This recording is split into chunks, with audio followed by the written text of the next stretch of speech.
Thanks for watching. Don't forget to like, comment, share and subscribe to Mufti Tariq Masood, famous scholar.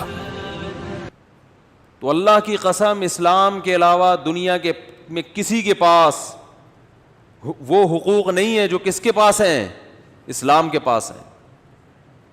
کل میری بات ہو رہی تھی وہ کسی سے، نام نہیں بتاؤں گا، میں نہیں بتاؤں گا، ٹھیک ہے نا، کسی سے بات ہو رہی تھی میری، تو وہ کہ بھائی وہ کہہ رہے تھے کہ آج کل جو ہمارے کلچر میں جو مسلم خواتین ہیں نا، ان کے بڑے مزے ہیں وہ ذرا لبرل آدمی، لیکن یہ کہہ رہے تھے کہ یار یہ بات درست ہے کہ ہمارے معاشرے میں خواتین کے مزے بہت ہیں، کیونکہ ساری ذمہ داری مردوں کے کندھوں پر اٹھتی ہے، وہ سب کو کھلاتا ہے. ہاں ظلم بھی ہوتا ہے، میں مانتا ہوں، لیکن ریشو ظلم کا کم ہے. مرد ذمہ داریاں اٹھاتے ہیں، اور وہاں کہ مرد عورت کی ذمہ داری نہیں اٹھاتے. یہ بات ایک ایسا آدمی کر رہا ہے جو کافی لبرل سمجھا جاتا ہے یا نہیں ہے، اللہ ہی بہتر جانے، لیکن کم از کم مولانا نہیں ہے نہ کوئی مولویوں کے ساتھ اس کا اٹھنا بیٹھنا ہے. تو میری کافی لمبی بات ہوئی. تو اس لیے یہ جو پروپیگنڈا ہے نا، اس سے کبھی متاثر نہ ہو.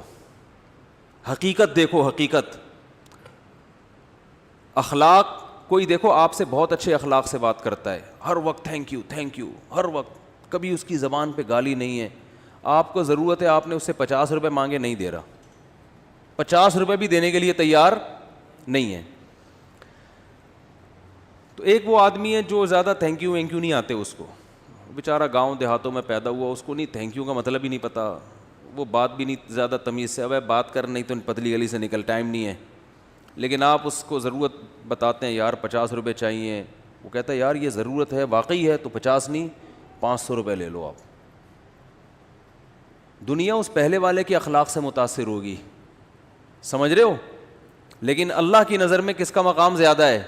اس دوسرے والے کا. اس کے بعد تھینک یو کے علاوہ کچھ بھی نہیں ہے.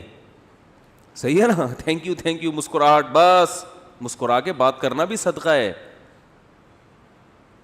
لیکن بھائی یہ جو ضرورت پوری کر رہا ہے نا، تو جس کی ضرورت پوری کی ہے اس سے پوچھو کہ کون سا زیادہ اچھے اخلاق. وہ کہے گا یار پرانا والا صرف تھینک یو پہ ڈرخا رہا تھا، دوسرا جو ہے نا اس نے تو 50 روپے مانگے اور دیے کتنے؟ 500 روپے.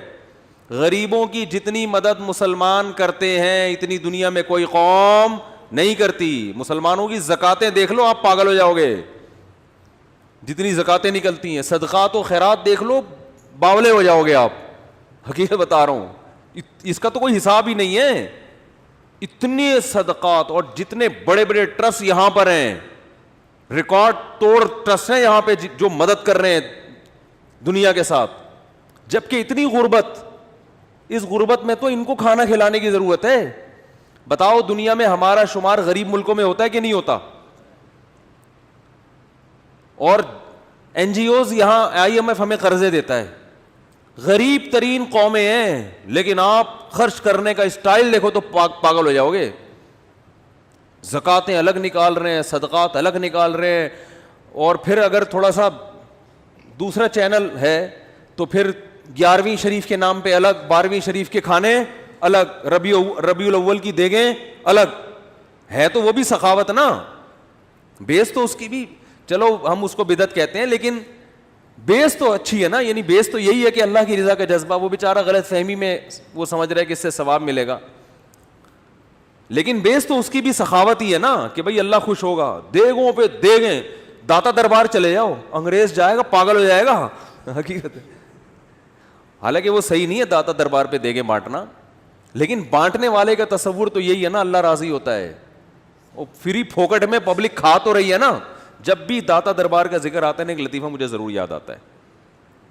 ایک آدمی نے اخبار میں اشتہار، جب اس نے دیکھا نا داتا دربار میں اتنے پبلک ہے، اتنے کھا رہے ہیں، تو اشتہار دیا اخبار میں کہ بھائی ایک جاب ہے، اور لوگ آئے اس کے انٹرویو دینے کے لیے، بھائی کیا کرنا ہوگا. اس نے کہا بھائی جاب یہ ہے کہ ہاں آپ کی تنخواہ یہ ہوگی کہ 2 ٹائم کا کھانا آپ کا فری ہے، بس یہ تنخواہ ہے. تو غریبوں کو اتنا بھی کافی ہے. غریب نے کہا ٹھیک ہے، کرنا کیا ہوگا. اس نے کہا داتا دربار سے 4 شاپر لے کر آنے ہیں، 2 دوپہر 2 شام کو. اس میں ایک شاپر آپ کا، ایک شاپر میرا. ٹھیک ہے.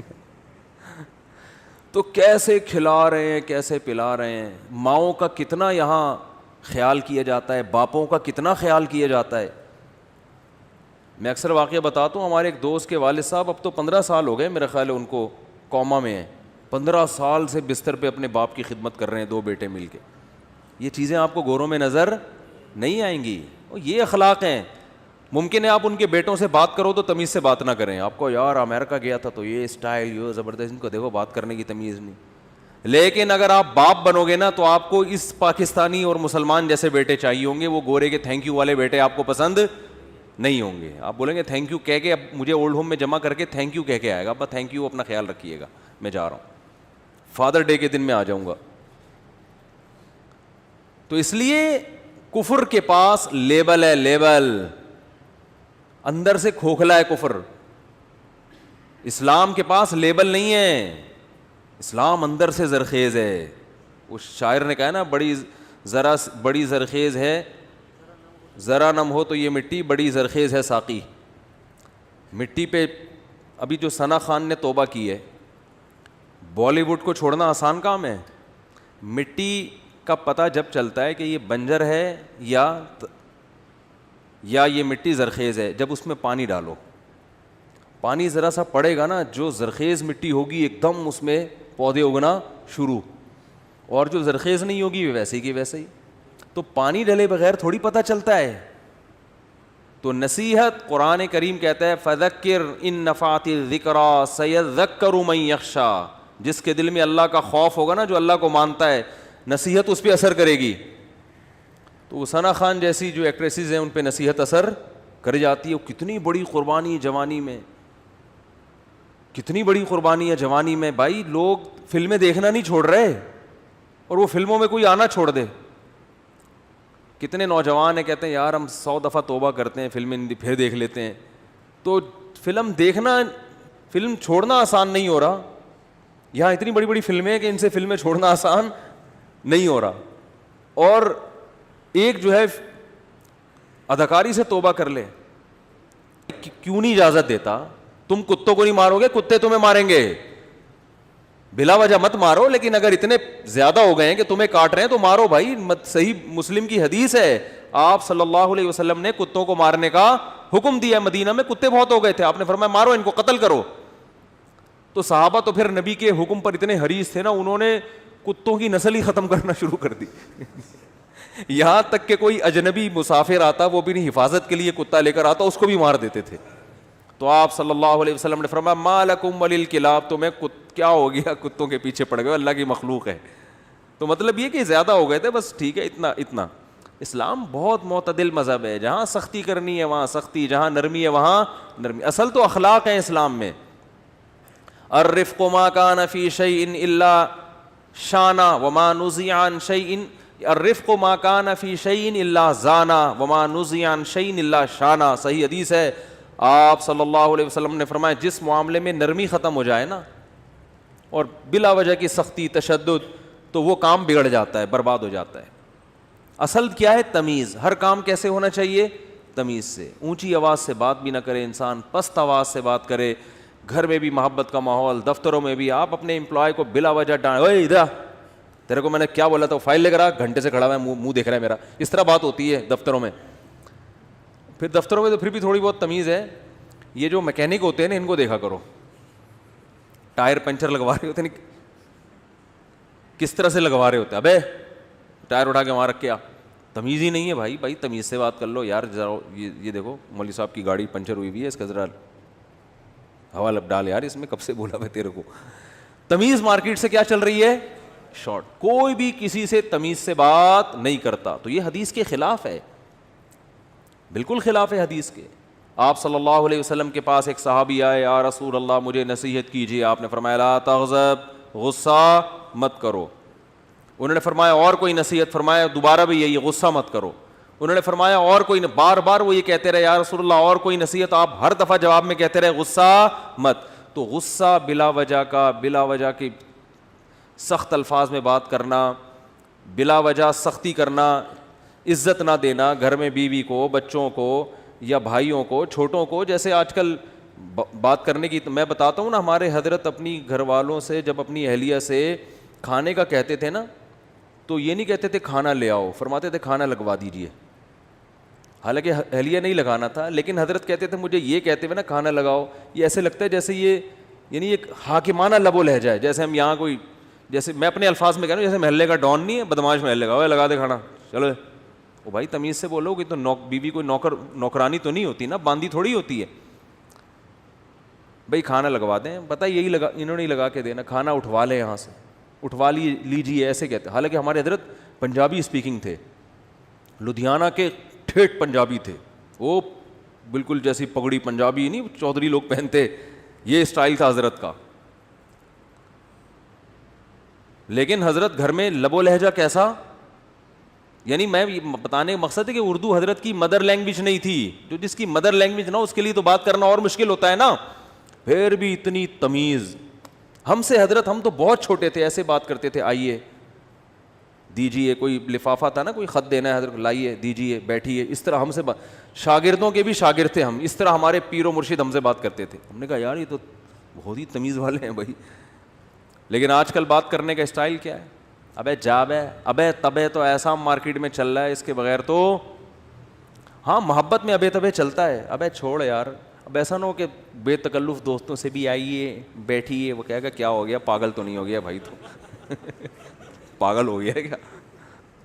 بے تکلفی میں تو ایک الگ بات ہے, تو طلاق چلتا ہے, تو طلاق, بے تکلفی میں تو طلاق اچھا بھی لگتا ہے, بے تکلفی میں تو طلاق زیادہ اچھا لگتا ہے, لیکن ایک نارمل میں بات کر رہا ہوں. تو اصل تو اسلام میں یہی ہے کہ اخلاق, محبت, لیکن اس کی ایک لمٹ ہے. دوسری طرف اسلام میں یہ بھی, نبی صلی اللہ علیہ وسلم کا غصہ بھی ہے, غضبناک بھی ہوئے آپ, حکم دیا ہے کہ فلاں کی گردن اڑا دو. یا رسول اللہ وہ بیت اللہ کی دیوار سے پکڑ کے پناہ مانگ رہا ہے, فرمایا اڑا دو وہیں پہ, یہ قابل معافی نہیں ہے. ایک حد ہے بھائی, یہ تھوڑی کہ آپ کے میٹھے پن سے لوگ آپ کو کھانا شروع کر دیں. ہمارے حضرت کے پاس کوئی بلا وقت ملاقات کے لیے آتا تھا, حضرت نہیں ٹائم دیتے تھے اس کو, کتنا ہی رگڑے لگاتا بیچارہ, فرمایا نہیں, بالکل نہیں. کہا اس لیے کہ ہم اگر لوگوں کو ایسے ہی کھلے عام اجازت دے دیں تو جو ہمارا اہم کام ہے نا کرنے کا, وہ نہیں ہو سکے گا. تو لوگ کہتے تھے یہ کیسے مولانا ہے, ان کو تو اخلاق ہی نہیں ہے. فرماتے تھے جیسے بھی ہیں ایسے ہی ہیں, کام کرنا ہے ہم نے, بہت سے اہم کام ہیں. تو یہ تھوڑی کہ سارا دن بیٹھے رہیں گے پبلک میں, جو آئے جہاں سے, ابے ادھر بلا رہا ہے, ادھر آؤ, بھاگ رہا ہے آدمی, کبھی وہاں بھاگ رہا ہے, کبھی وہاں بھاگ رہا ہے. تو اسی طرح گھر میں بھی ایسے ہی ہے, بچوں کے ساتھ تمیز سے, اخلاق سے پیش آنا چاہیے. ایک حد تک بچہ اگر بلا وجہ کی ضد کر رہا ہے, اب دیکھو بچوں کو آپ کھلونوں کی دکان پہ لے جاؤ تو بچے کے تو دماغی آؤٹ ہو جاتا ہے, یہ بھی چاہیے وہ بھی چاہیے. تو ایک آدھ دفعہ تو بھائی یہ لے لو, گن لے لو, بندوق چاہیے, یہ دے دو بھائی اس کو بندوق یہ والی دے دو, یہ بھی چاہیے. بیٹا تیرے باپ کا جو ہے نا IMF سے قرضہ, اس نے آخر میں یہ اسٹائل ہوگا, صحیح ہے نا, IMF سے قرضہ نہیں ملتا, تیرے پتلی گلی سے نکل. پھر بچہ کہے نہیں جاؤں گا, آپ کہیں نہیں دیکھو بیٹا ایسے نہیں, بچہ مان لے گا. اس کے بعد اس کے کان پکڑ کے نکالنا پڑے, چلو بیٹا گاڑی میں بیٹھو, بہت ہو گئی. اگر آپ اس کی بات مانتے رہیں گے تو اس کو, اس کا مطلب آپ پھر بگاڑ رہے ہیں. بچے کو کھانا کبھی اچھی چیز یہ چاہیے ہوتا ہے, وہ ٹھیک ہے, کبھی اپنی مرضی کا کھلاؤ, کبھی اس کی مرضی کا کھلاؤ. یہ نہیں کہ جب بھی کھلا رہے ہو اسی کی مرضی کا کھلا رہے ہو, اس سے بچہ کیا ہو جائے گا, بگڑ جائے گا. جس بچے کی ساری خواہشات بچپن میں پوری ہوں وہ بچہ بنتا نہیں ہے, بگڑتا ہے وہ. تو اعتدال, اس لیے ماں باپ کو اپنی اولاد پہ ہاتھ اٹھانے کی بھی اجازت ہے, انگریزوں کے یہاں اجازت نہیں ہے. باپ اور بچوں پہ ہاتھ اٹھائے گا پولیس, اسلام میں ایسا نہیں ہے. باپ کو رائٹ ہے کہ وہ اپنی اولاد پہ ہاتھ اٹھا سکتے ہیں, ہاں بے تحاشا نہ مارے, بلا وجہ نہ مارے. حضرت مفتی محمد شفیع صاحب رحمہ اللہ تعالی, جب یہ حضرت مفتی تقی عثمانی صاحب, حضرت مفتی رفیع عثمانی صاحب چھوٹے تھے نا, تو یہ فرماتے ہیں کہ ہمارے والد صاحب کا یہ معمول تھا کہ جب اولاد کو کبھی مارنا ہوتا تھا نا, تو جس وقت غصہ آتا تھا اس وقت نہیں مارتے تھے, جب غصہ تھمتا تھا پھر ٹھکائی لگاتے تھے. اس لیے کہ غصے میں حد سے تجاوز ہوتا ہے. تو اپنی اولاد کو بھی اتنا مارنا کہ حد سے تجاوز ہو جائے, یہ اپنی ٹھڑک نکال رہے ہو. لیبل تربیت کا ہے, بلا وجہ بچے پہ ویسے ہی بچے بعض دفعہ ایک کوئی اچھا لگ رہا ہوتا, کوئی نہیں لگ رہا ہوتا, ٹھیک ہے نا. ایک بچہ شکایتیں لگاتا ہے امی سے جا کے آپ کی, تو آپ کو بلا وجہ اس پہ غصہ آ رہا ہوتا ہے. تو آپ لیبل یہ لگا رہے ہوتے ہو کہ میں اس کی تربیت کر رہا ہوں، اصل میں آپ کا جو خود اپنی کھوپڑی کی سیٹنگ آؤٹ ہوئی ہے، بلڈ پریشر کے مریض ہو یا کوئی اور مسئلہ ہے، وہ غصہ اس پہ جاری کر کے اپنے آپ کو ہلکا کرنے کا موڈ ہوتا ہے. تو یہ ظلم ہے، اس کا قیامت میں جواب دینا پڑے گا.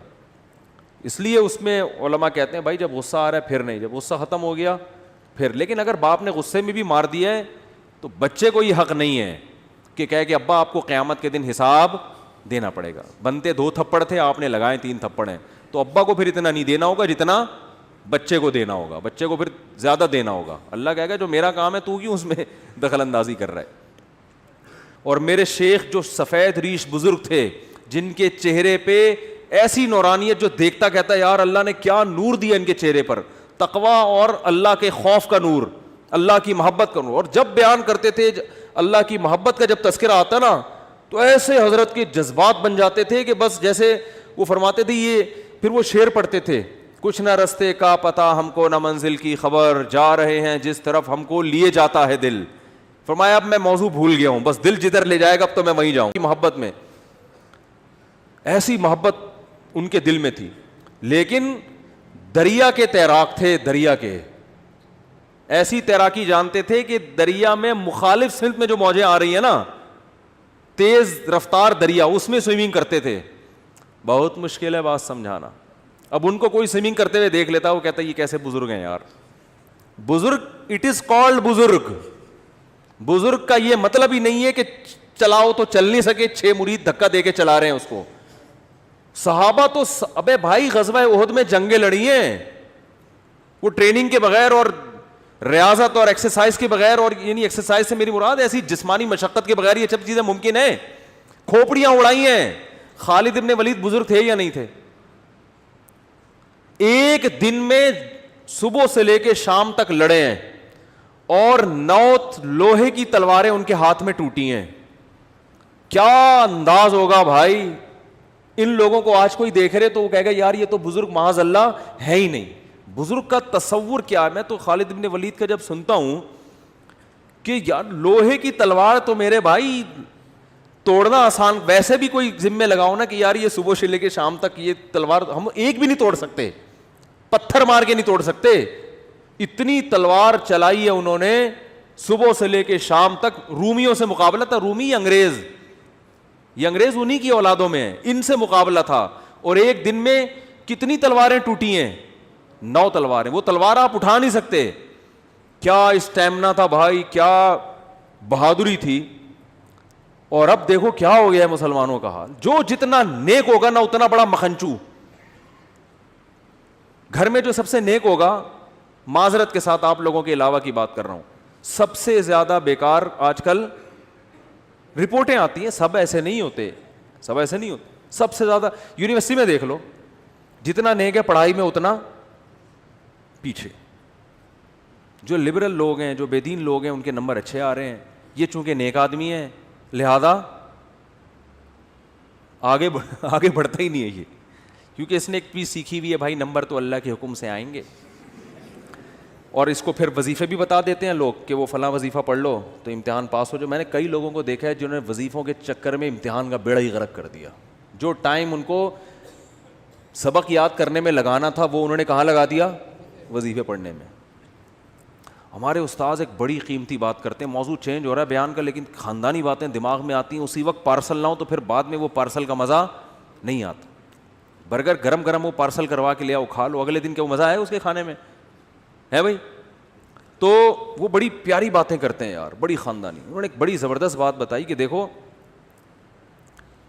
اگر اللہ کی نافرمانی انسان سے ہو جائے نا، اس کی تلافی ہو جاتی ہے توبہ کے ذریعے. فطرت سے بغاوت کرو گے وہ فطرت معاف نہیں کرتی. فطرت نام اللہ ہی کا ہے، یعنی اللہ ہی نے فطرت بنائی ہے، لیکن اللہ نے فطرت کو ایسا بنایا ہے کہ اس کی بغاوت کرو گے میں معاف کروں گا. فطرت معاف بولتے کیوں نہیں بھائی؟ بہت خاندانی بات کر رہا ہوں، اللہ کرے کھوپڑی میں اتر جائے، اللہ کرے مجھے سمجھ میں آ جائے. سب سے پہلے تو مثال کے طور پر اللہ نے آپ کو حکم دیا یہ نہیں کرو، کوئی بھی حکم دے دیا، رشوت نہیں لو. آپ نے اللہ سے بغاوت کی، رشوت لے لی.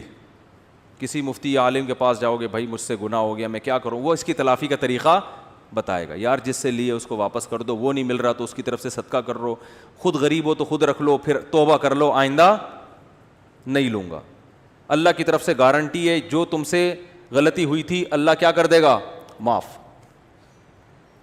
بشرطے کہ یہ نہ ہو کہ یہ نیت نہ ہو کہ چلو وہ والی تو لے لی تھی بہت اچھا ہو گیا, ٹھیک ہے نا بھائی, ندامت بھی ہو کہ میں نے غلط کیا, بد نظری ہو گئی, کچھ بھی ہو گیا, قتل بھی ہو گیا, اس کی بھی تلافی ہے اسلام میں. جان جان کر یہ سوچ کے قتل کرنا کہ میں توبہ کر لوں گا, یہ تو ٹھیک نہیں ہے. ایک مثال ہے, کسی سے ہو گیا بھی, توبہ کا دروازہ کھلا ہے, اس کا بھی حل ہے. لیکن فطرت سے جب بغاوت کرتا ہے نا انسان, یہ دینداروں کی بات کر رہا ہوں, ایک بڑا معاشرے میں فالٹ آ گیا ہے, وہ فطرت سے بغاوت پہ اتر آتے ہیں. فطرت اور نیچر سے جب لڑو گے نا تو اللہ نے نیچر کو ایسا بنایا ہے کہ نیچر معاف بولتے کیوں نہیں بھائی, نہیں کرتی, وہ نہیں معاف کرتی. مثال کے طور پر آپ نے حرام کھا لیا. کیا کھا لیا آپ نے؟ چوری, کسی کے مرغی رکھی ہوئی تھی یا مرغی گھوم رہی تھی, چوری کر کے بسم اللہ اللہ اوپر پڑھ کے ذبح کیا, آپ نے کھا لی. حرام کھا لیا نا آپ نے. مرغی کھانا کیا ہے, حرام ہے نا. چوری کی مرغی ویسے تو حلال ہے, حرام کھا لیا, اس کی تلافی ہو جائے گی, ٹھیک ہے نا. اللہ نہ کرے خنزیر کھا لیا کسی نے, اس کی تلافی ہو جائے گی. بھائی توبہ استغفار کرو, اب کھا لیا تو آئندہ نہ کھاؤ, گڑ گڑاؤ, جتنا بڑا گناہ ہوگا اتنا زیادہ گڑ گڑاؤ. لیکن آپ نے زہر پی لیا. یہ جو زہر آپ نے پیا ہے نا, اور پیا بھی جان کے نہیں ہے, آپ سمجھے کہ اس بوتل میں زمزم رکھا ہوا ہے, حالانکہ کیا رکھا ہوا تھا, زہر. پہلا گناہ جان کر کیا, توبہ سے تلافی ہوگی. دوسرا گناہ بھی نہیں ہے, کیا بھی بھولے سے, غلطی سے, لیکن وہ زہر ہے, اس کی تلافی نہیں ہوگی, کیونکہ اللہ کی نافرمانی نہیں ہے. یہ کس کی بغاوت ہو رہی ہے, فطرت کی. فطرت تو یہ بھی نہیں دیکھتی کہ تو جان کے غلط کر رہا ہے یا غلطی سے غلط کر رہا ہے. اب جب زہر آنتوں میں اترے گا, جتنی مرضی توبہ کر لو, اے اللہ آئندہ میں جب بھی بوتل کا ڈھکن کھولوں گا 100 دفعہ سونگوں گا, پہلے کسی کو ٹیسٹ کراؤں گا, اس کے بعد میں پیوں گا, اس دفعہ معاف کر دے, میری آنتیں نہ گلیں, اس دفعہ معاف کر دے, آئندہ نہیں کروں گا. لاکھوں میں کروڑوں میں کوئی ایک معجزہ ہو جائے تو ایک الگ بات ہے, لیکن اللہ کا قانون یہ ہے کہ بھائی معاف تو میں نے کر دیا, تو نے بے احتیاطی کی, لیکن جو زہر ہے نا وہ معاف نہیں کرے گا, وہ تیری آنتوں کو گلائے گا اور تو مرے گا. نہیں آ رہی میرا خیال ہے بات سمجھ میں, بہت مشکل ہے. دیندار آدمی پتہ ہے کیا کرتا ہے, جو فطرت نے اصول, قدرت اللہ نے اصول, فطرت بھی اللہ نے بنا, زہر میں اللہ نے خاصیت رکھی نا کہ آنتوں کو گلائے گا. آگ میں جلانے کی خاصیت کس نے رکھی ہے, اللہ نے. آپ کا پاؤں پھسل گیا, لوگ کہہ رہے ہیں یار یہاں احتیاط سے جاؤ, نیچے آگ جل رہی ہے, پاؤں پھسل سکتا ہے. آپ نے کہا بھائی میں بڑا فنٹر ہوں, کچھ نہیں ہوتا ہے یار, میں گیا اور پھسل کے آگ میں گر گئے. یہ گناہ کیا نا آپ نے کہ احتیاط. اب آگ میں جیسے ہی گرے آپ نے اللہ سے معافی مانگی, اللہ مجھے معاف کر دے, میں نے بے احتیاطی کی. بے احتیاطی بھی ایک جرم ہے, اللہ فوراً کیا کر دے گا, معاف, کہ بھائی میرا بندہ توبہ کر رہا ہے, معاف. اللہ مجھے معاف کر کے آگ سے نکال لے اب, کیونکہ میں غلطی سے گرا ہوں, تو معاف. اللہ کیا کہے گا, ونس اپون اے ٹائم, ایک دفعہ ایسا ہوا تھا, ابراہیم آگ میں گئے تھے, میں نے بچا لیا تھا. بس یہ ابراہیم کے ساتھ ایسا ہوا, اور ہو سکتا ہے 2-4 اور ایسے واقعات ہو گئے ہوں. قانون یہ ہے کہ آپ کا گناہ تو میں نے معاف کر دیا, مگر جس غلطی کی وجہ سے آپ آگ میں سلپ ہوئے ہو, آگ کو میں نے پرمیشن نہیں دی کہ وہ تجھے معاف کر دے. اس کا کام ہے جلانا, وہ جلا کے چھوڑے گی.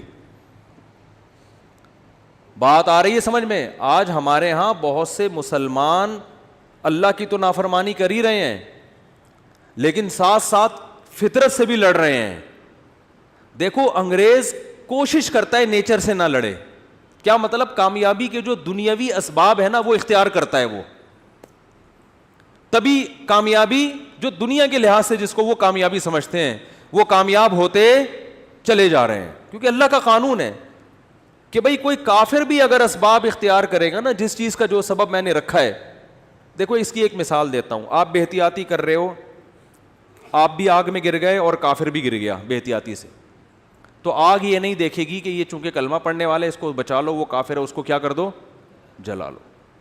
یہ آگ یہ نہیں دیکھے گی. اسی طرح آپ مسلمان تھے, آپ نے بے احتیاطی کی اور کافر نے اس راستے کو اختیار نہیں کیا, تو اب آگ یہ نہیں دیکھے گی کہ وہ کافر ہے تو احتیاط کر رہا ہے پھر بھی جلاؤ اس کو, نہ نہ نہ نہ نہ, بلکہ آگ اس کو اس تک نہیں پہنچے گی آگ, وہ بچ جائے گا.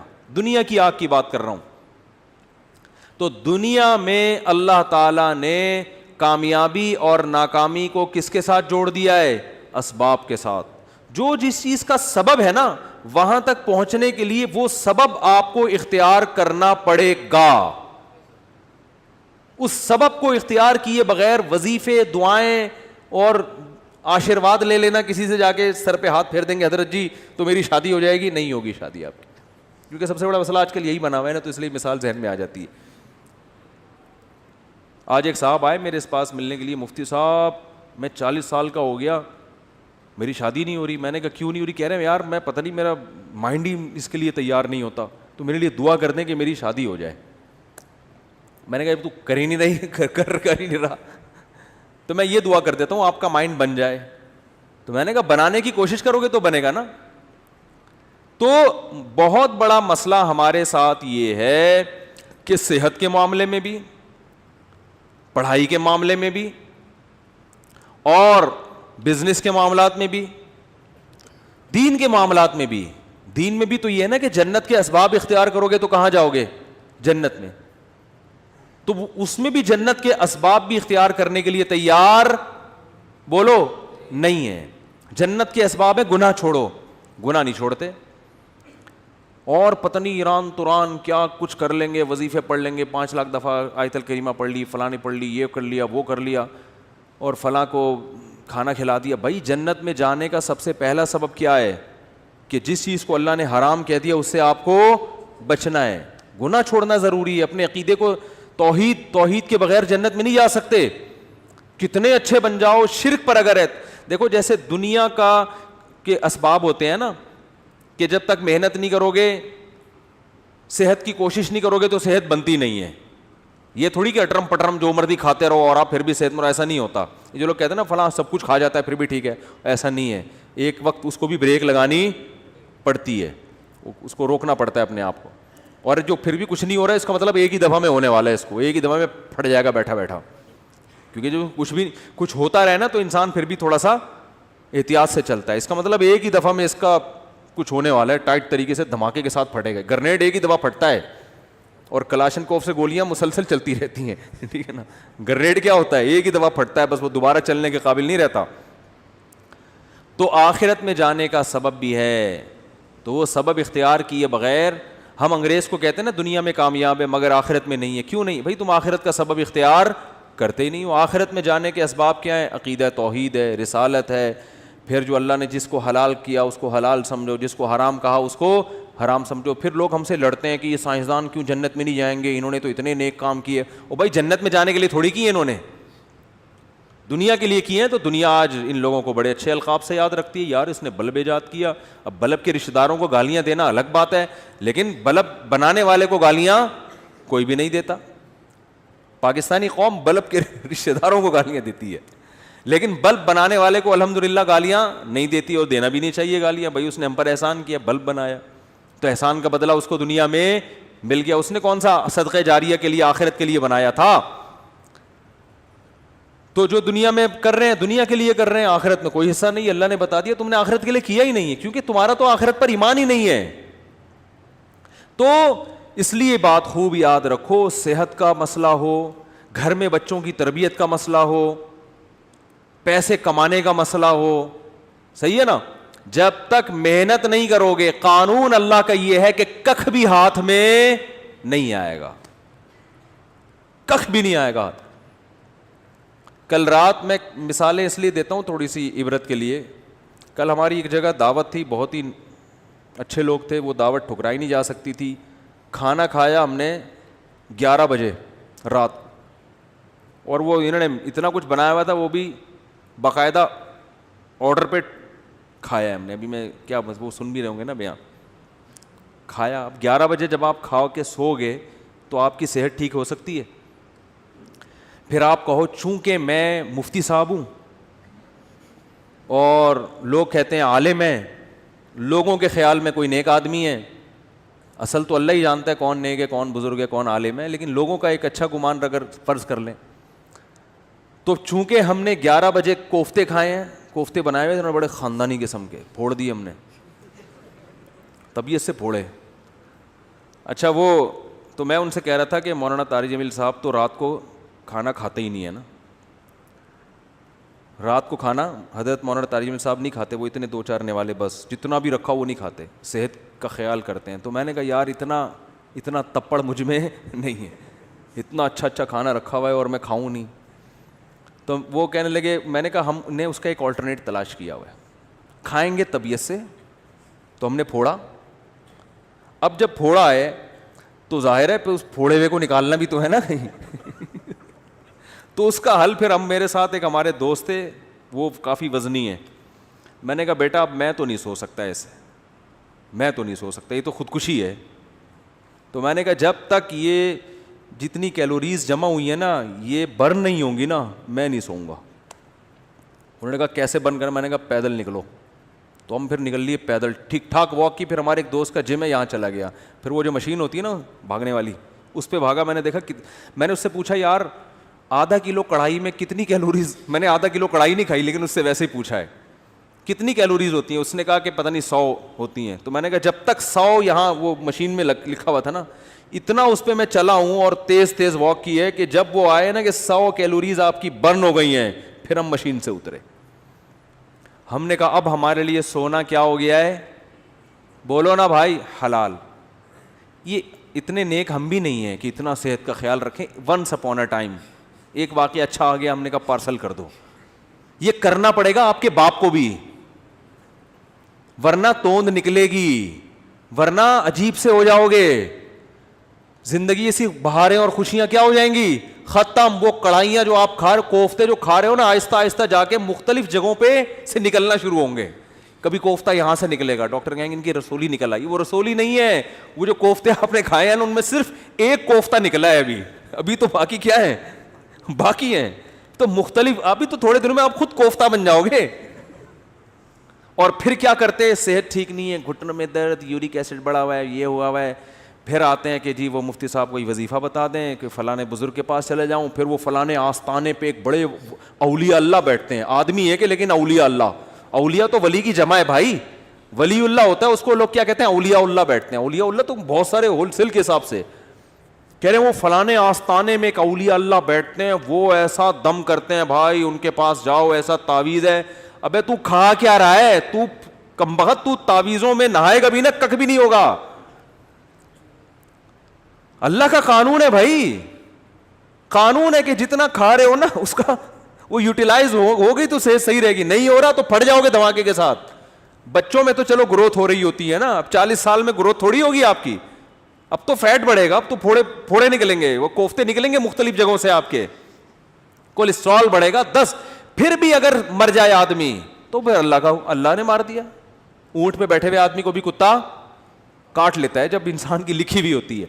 لیکن پھر اس بیماری پر گناہ نہیں ملتا بلکہ درجات بلند ہوتے. ہمارے نبی صلی اللہ علیہ وسلم بھی بیمار ہوا کرتے تھے, بخار آیا کرتا تھا, اور آپ فرماتے تھے بخار مومن کے حق میں اللہ کی رحمت, لیکن آپ کو یہ بخار معاذ اللہ بد پرہیزی سے نہیں آتا تھا. سمجھ میں آ رہی ہے بات؟ ایک بیماری اللہ کی طرف سے ہوتی ہے, وہ آپ کی کوتاہیوں کی وجہ سے نہیں ہوتی, وہ بیماری اللہ کی رحمت ہے, اس میں گناہ معاف ہوتے ہیں. آج جو میجورٹی بیمار ہو رہی ہے وہ اللہ کی خوشی سے نہیں ہو رہی, وہ اپنی حرکتوں سے ہو رہی ہے, اور اس میں امیدیں لگا کے بیٹھے میں بہت ثواب ملے گا, میرے گردے فیل ہو گئے ہیں, مجھے بہت زیادہ کیا ملے گا, ثواب ملے گا, میرے گردے فیل ہو گئے. میں نے ایک صاحب کو کہا, میں نے کہا اپنا بی پی چیک کرا لیا کرو, آپ کے مجھے دماغ کی سیٹنگ کیا لگ رہی ہے, آؤٹ لگ رہی ہے, کبھی کبھار نا میں نے کہا چیک کرا لیا کرو, کیونکہ مجھے نہیں لگ رہا کہ آپ کا بی پی نارمل ہے. کہ ابے چیک ویک کرانے سے کچھ نہیں ہوتا, مجھے خود بتا رہے تھے, ابے بی پی چیک کرانے سے, جب یہ تو انہی کو ہوتا ہے جو چیک کراتے ہیں, الٹا ہوتا ہی انہی کو ہے جو بار بار کیا کرتے ہیں. میں نے کہا کتنے بلڈ پریشر کے مریض ہیں ہمارے معاشرے میں, یا تو نہ ہوتا نا یہ, پھر خام خواہ میں وہمی بن کے بلا وجہ جا رہے ہو. وہی ہوا, ان کے پتہ نہیں کوئی رکھ پھٹ گئی, ان کی بی پی ہائی تھا, پتہ ہی نہیں چلا ان کو. اور ایک صاحب کے ساتھ تو ایسا ہوا, ان کو بھی سمجھایا, ان کا تو انا للہ ہی ہو گیا, اللہ تعالیٰ مغفرت فرمائے. بہرحال وہی بات ہے, اللہ تو معاف کر دے گا اگر بعد والے اس کے لیے توبہ استغفار کرے, لیکن فطرت معاف نہیں کرتی. فطرت نے دماغ کی رگ بولو اتنا یہ نہیں دیکھا کہ بھائی یہ تو یہ جو آج کل بیماریاں چل رہی ہیں, بلڈ پریشر ہے. پھر اماں ماں باپ کی خدمت میں بھی سب سے بڑی خدمت یہ ان کی صحت کا خیال رکھو. اماں کے دیکھو کھا کیا رہی ہیں, ابا کو دیکھو ابا چھوڑ دو پراٹھے, ابا کے پاؤں پکڑو, ابا اس عمر میں پراٹھے سوٹ نہیں کرتے. اور اگر ابا نے پراٹھے کھائے ہیں تو ابا سے بہت محبت کے ساتھ واک کراؤ ان کو, کہ ابا مفتی صاحب اگر پٹھان ہوٹل کے پراٹھے کھا لیتے ہیں تو واک بھی کرتے ہیں, ٹھیک ہے نا. آپ نے مفتی صاحب کے بیان سنے کہ انہوں نے ہوٹل کے پراٹھے کھائے ہیں, تو ابا پھر وہ دیکھو پھر بھی اللہ کی طرف سے سب کچھ ہو سکتا ہے. بڑے بڑے صحت مند ہم نے دیکھے ہیں دھڑام سے نیچے گئے, تو وہ اللہ کی طرف سے ہے نا, وہ تو اللہ سے تو تھوڑی کوئی لڑ سکتا ہے. لیکن قانون یہی ہے, اور قانون کو فالو کرو گے تو 99% غالب یہی ہے کہ اللہ کی مدد آئے گی. حکیم محمد سعید صاحب جو ہے نا قانون کو فالو کرتے تھے, نیک آدمی تھے, کبھی تکبیر اولیٰ فوت نہیں ہوتی تھی ان کی. 68 ایئرز میں 68 سال میں ٹینس کھیلتے تھے, ایک ایک 2 گھنٹہ. آج کوئی کھیل سکتا ہے؟ 40 سال کا آدمی کمر پکڑ کے بیٹھ جائے گا, اس لیے کہ صحت کے اصولوں پر عمل. بھائی اتنے بجے کھانا ہے, یہ کھانا ہے, یہ نہیں کھانا. ایک حد تک تو سب کچھ چل جاتا ہے, اٹرم پٹرم برگر شرگر انڈے والا وہ والا بھی پھوڑ دیا, وہ اس کے بعد فطرت انتقام لینا شروع کرتی ہے. تو ہم کہتے ہیں نہیں جی اصل میں تو یہ انہی کو ہوتا ہے جو زیادہ احتیاط کرتے ہیں. آج ایک آدمی کہنے لگا کورونا انہی کو ہو رہا ہے جن کو جو زیادہ احتیاط کر رہے ہیں. میں نے کہا کتنے لوگوں پہ تحقیق کیا آپ نے؟ 2-4 ایسے ہوں گے جنہوں نے احتیاط کی پھر بھی ہو گیا, زیادہ تر وہی ہیں جو احتیاط نہیں کرتے ان کو ہو جاتا ہے. تو تحقیق جب کی جاتی ہے نا تو 2-4 آدمیوں کو دیکھ کے نہیں کی جاتی ہے, پوری رپورٹ آپ کے پاس ہو اس کے بعد تحقیق کا پتہ چلتا ہے. تو میرے بھائی مسلمان کے ساتھ بہت بڑا مسئلہ یہ ہے کہ وہ کامیابی کے اسباب اختیار نہیں کرتا. صرف ایک صحت کی مثال میں اس لیے دیتا ہوں کہ صحت کا ایشو تو ہر ایک کے ساتھ ہے نا بھائی. ہر آدمی تاجر تھوڑی ہے, بزنس مین تھوڑی ہے. کچھ ملازمت کرتے ہیں, کچھ تاجر میں ہیں, کچھ پڑھائی پڑھ رہے ہیں, کچھ کوئی اور کام کر رہے ہیں. لیکن صحت تو ایک ایسی چیز ہے جس سے ہر ایک کو محبت ہوتی ہے نا. تو اسی صحت کے معاملے میں اپنے حالات دیکھ لو, اسی صحت کے معاملے میں اپنے حالات دیکھ لو کہ جس کو اپنی صحت کی فکر نہیں ہے وہ باقی کام کیا ٹھیک کرے گا. آپ کہہ سکتے ہو ہمیں صحت کی فکر اس لیے نہیں ہے کہ ہمیں کوئی صحت بنانے کا زیادہ شوق ہی نہیں ہے. یہ 100% غلط ہے. اگر یہ بات درست ہوتی تو آپ بیمار ہو کے اتنا پریشان نہ ہوتے. پھر آپ کو شوگر ہو جاتی, آپ خوش ہوتے یار ہمیں کون سا صحت کی ہو گئی, کوئی مسئلہ نہیں. ابے ایسی ٹینشن میں آتے ہیں یار یہ کیا ہو گیا, کڈنی فیل ہو گیا, تو آپ کہتے ہیں کوئی مسئلہ نہیں, کڈنی ہے نا, فیل ہو گیا تو کیا ہوا, دوسرا لگوا لیں گے, ادھار لے لیں گے 70 بھائی سے کچھ دنوں کے لیے. لیکن آپ کتنی ٹینشن میں آتے ہو, اس کا مطلب آپ صحت پہ کمپرومائز کرنے کے لیے تیار نہیں تھے. آپ سستی, کاہلی اور معذرت کے ساتھ, بہت ہی معذرت کے ساتھ, پوستی پن کی وجہ سے ایسا ہو رہا ہے آپ کے ساتھ. پوستی پن سمجھتے ہیں؟ پوستی نہیں پتا, اتنا مشہور گالی ہے یار, کہتے ہیں پوستیوں کی طرح پڑا رہتا ہے, کہتے نہیں ہے. تو وہ یہ پوستی پنا ہے کہ پرواہ ہی نہیں ہے, نہ کھانے کا ہوش, کھائے جا رہے ہیں تو نان اسٹاپ کھائے جا رہے ہیں. ایک بندہ آیا, میں ڈاکٹر کے پاس بیٹھا ہوا تھا, اتنا گول موٹا ماشاءاللہ, ڈاکٹر کے پاس آیا, کہہ رہا ڈاکٹر صاحب میرا پیٹ بھی بڑھ گیا, وزن بھی بڑھ گیا ہے, میں چاہتا ہوں یہ وزن کم ہو جائے, لیکن اللہ کا واسطہ مجھے واکنگ کا مشورہ نہ دینا. میں اسے جاگنگ کا کہنے والا تھا, وہ کہہ رہا تھا کہ اللہ کا واسطہ مجھ سے چلا نہیں جاتا, کوئی دوائیں کھلا دو میں ہلکا ہو جاؤں. ڈاکٹر نے اس کو بولا بھائی ایسا ممکن نہیں کہ لیٹے لیٹے سرنج سے جو ہے نا تمہاری چربی نکال کے تمہیں کم کر دیں. فٹ بال میں سے تو ہوا ایسے نکالی جا سکتی ہے, بندے میں سے ہوا نکالنا میرے بھائی آسان نہیں ہے. بندے کو اپنی ہوا خود ہی نکالنی پڑے گی, چلے بغیر یہ ممکن نہیں ہے. تو دیکھو ہارڈ ورکنگ, محنت, دماغی محنت بھی, جسمانی محنت بھی, جب تک اس سستی کو اپنے آپ سے دور نہیں کرو گے, نہ اللہ کے ہاں کوئی مقام حاصل کر سکتے ہو اور نہ دنیا کے ہاں کوئی مقام حاصل کر سکتے ہو. اور اس میں یہ امیدیں, بے دین آدمی تو کہتا ہے چلو کہیں بھی مقام نہیں مل رہا کیا کریں, دیندار آدمی اس پہ دین کا لیبل لگا دیتا ہے. یہ ہے اصل چیز خطرناک جو میں بیان کرنا چاہتا ہوں. اگر کوئی اسباب اختیار کرتا ہے نا کامیابی کے, اس کو بیوقوف سمجھتے ہیں لوگ. علماء کے ساتھ دیکھ لو نا, علماء کے ساتھ گارڈ ہوتے ہیں, زیادہ تر علماء کے ساتھ جو مشہور ہیں نہیں ہوتے, ہوتے ہیں بولو نا. اور یاد رکھو یہ ذمہ داری جو خود عالم ہوتا ہے نا وہ اس سے بے پرواہ ہوتا ہے, وہ تو شہادت کی تمنا میں ہوتے ہیں. یہ ان کے ماتحتوں کا مریدوں کا کام ہوتا ہے ان کو اس کی طرف توجہ دلانا کہ حضرت آپ کو ایسے چھوڑیں گے نہیں, گارڈ کے بغیر نہیں چھوڑیں گے ہم آپ کو. لیکن مسجدوں میں الٹا ہو رہا ہے, مرید الٹا کر رہے ہوتے ہیں. اگر ان کے پیر صاحب گارڈ اپنے خرچے پہ بھی رکھ لینا تو مریدوں کو اعتراض ہو رہا تھا, یار پیر صاحب کو اللہ پہ توکل, بولو بھائی پیر صاحب کو تو اللہ پہ توکل ہی نہیں ہے.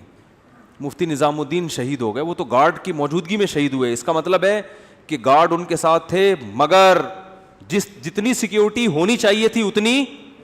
دیکھو باطل لوگوں میں قتل بہت کم ہوتے ہیں لوگ, اہل باطل کے یہاں, اس لیے کہ وہ اللہ پہ توکل تو ہے ہی نہیں نا ان کے یہاں تو سب کچھ اسباب. آپ کو پتا ہے یہ جو ڈونلڈ ٹرمپ کی سیکیورٹی, کبھی یوٹیوب پہ سرچ کریں آپ حیران ہو جائیں گے. یہ سیکیورٹی اگر کوئی مسلمان سربراہ رکھ لے تو لوگ اس کو کیا تانا دیں گے؟ اللہ پہ توکل نہیں ہے. حالانکہ یہ تانا یہاں بنتا ہے ہی نہیں. ہمارے شیخ نے گارڈ رکھے حضرت مفتی رشید احمد صاحب نے, تو لوگوں نے کہا ایک طرف اتنے اللہ والے, اللہ کی محبت میں ہر وقت آنسو نکلتے رہتے ہیں, روتے رہتے ہیں اور اپنی حفاظت کے لیے. حضرت کے تو گارڈ ایسے خاندانی گارڈ تھے, وہ تو کسی کو معاف کر, وہ تو حضرت کے تو یعنی وہ تو گارڈ کا اس سے بھی تعلق ہے نا کہ آپ کو خطرہ کتنا ہے. تو حضرت کو تو بہت زیادہ خطرہ تھا. تو حضرت ہی کے بہت سے مریدین نے کہنا شروع کیا, بھائی ان کا تو اللہ پہ توکل نہیں ہے, اتنے بڑے بزرگ بنے. ہر ایک کی تلاشی ہوتی تھی, جو بھی آتا تھا نا, چاہے کوئی بزرگ آئے نیک آئے, گارڈ سب کو اچھی طرح کنگال کے اندر بھیجتے, اب آپ جا سکتے. تو بہت سے لوگ بگڑ بھی جاتے تھے, ابے کہ ہم بم لے کر آ رہے ہیں. بعض کہتے تھے کیا ہم شکل سے چور لگ رہے ہیں, کیا ہم بم رکھنے آئے ہیں یہاں پہ. تو حضرت کی طرف سے ہدایت تھی, کسی کو معاف کرنے کی اجازت نہیں ہے, سب کی تلاشی. تو بہت سے دینداروں نے اعتراض کیے, ان کو پہ توکل نہیں ہے.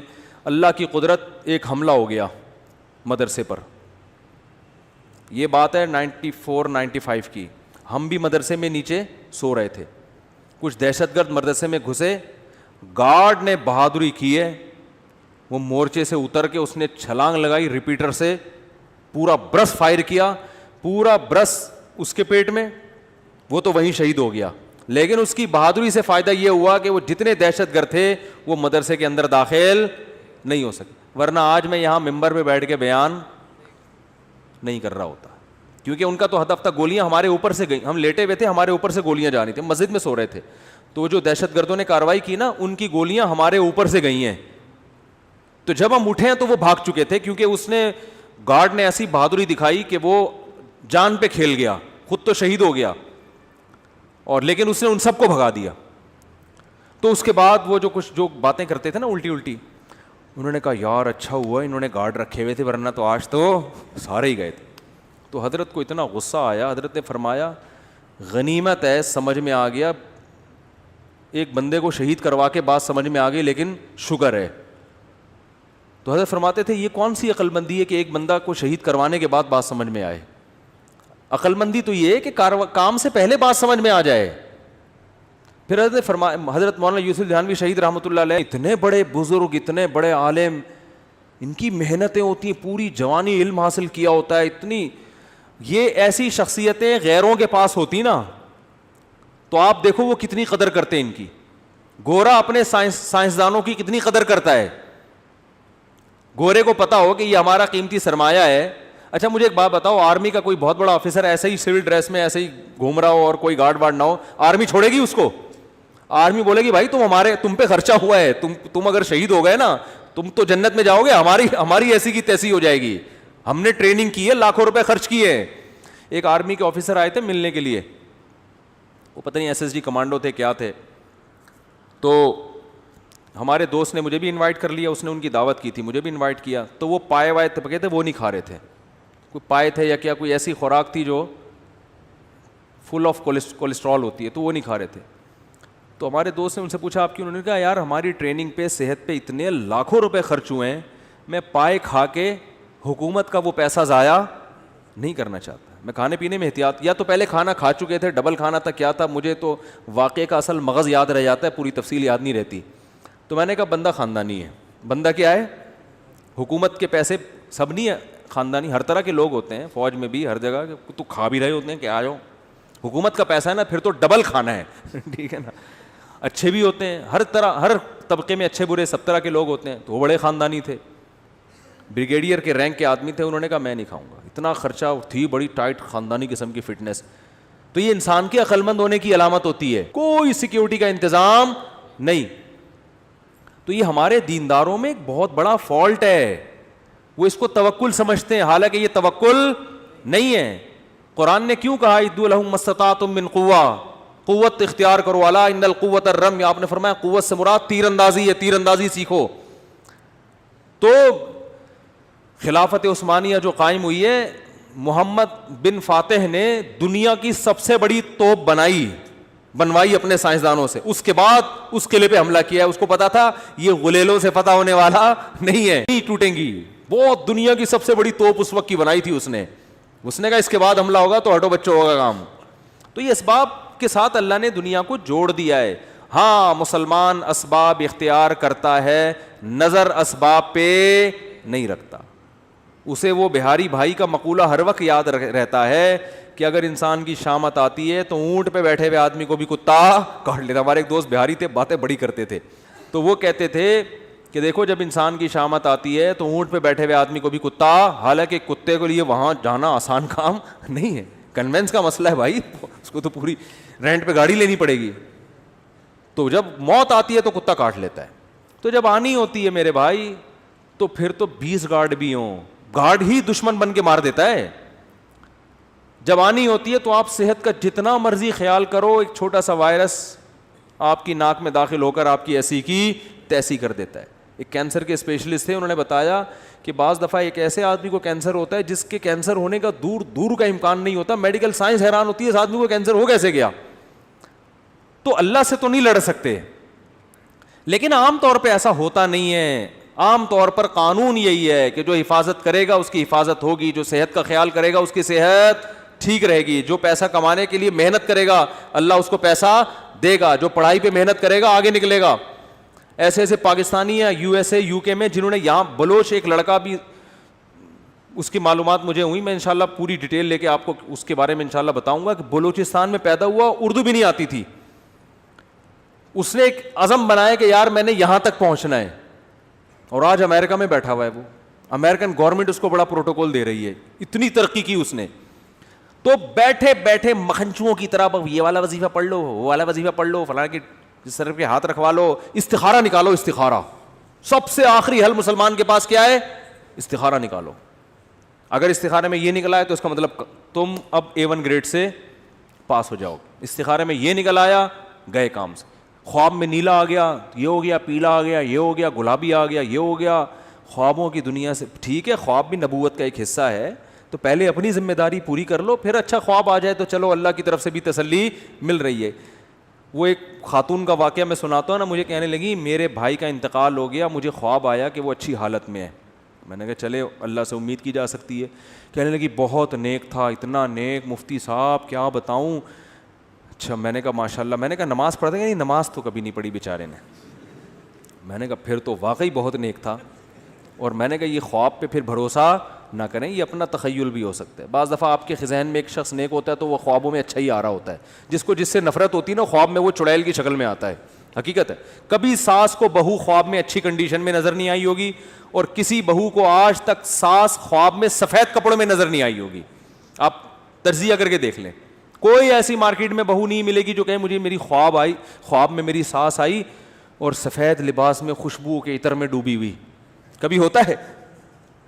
خواب ساس ہمیشہ نندیں, ساس جٹھانیاں. میں جب پہلے فون سنا کرتا تھا ایسے فون بہت آتے تھے. خاتون نے کہا میری جٹھانی مجھے سانپ کی شکل میں نظر آئی ہے, اس خواب کی تعبیر بتا دیں. اب بیچاری جن لوگوں کو گھریلو ماحول نہیں پتہ ہوتا نا, جن علماء کو وہ تعبیریں بتاتے ہیں کہ تمہاری جٹھانی سے بچ کے رہو. مجھے پتہ ہوتا ہے اس کی جٹھانی بیچاری بے قصور ہے, اس کا قصور صرف یہ ہے کہ وہ اس کی جٹھانی ہے. اس جٹھانی ہونے کی جو سزا ہے اس کو مل رہی ہے. تو میں نے کہا محترمہ, جٹھانیاں خواب میں سانپوں کی شکل میں ہی آیا کرتی ہیں. ساسیں بھی, جٹھانیاں بھی, نندے بھی, یہ رشتے ہی ایسے ہیں. یہ سانپ بچھو کی طرح کیا کرتے ہیں, ڈستے ہیں.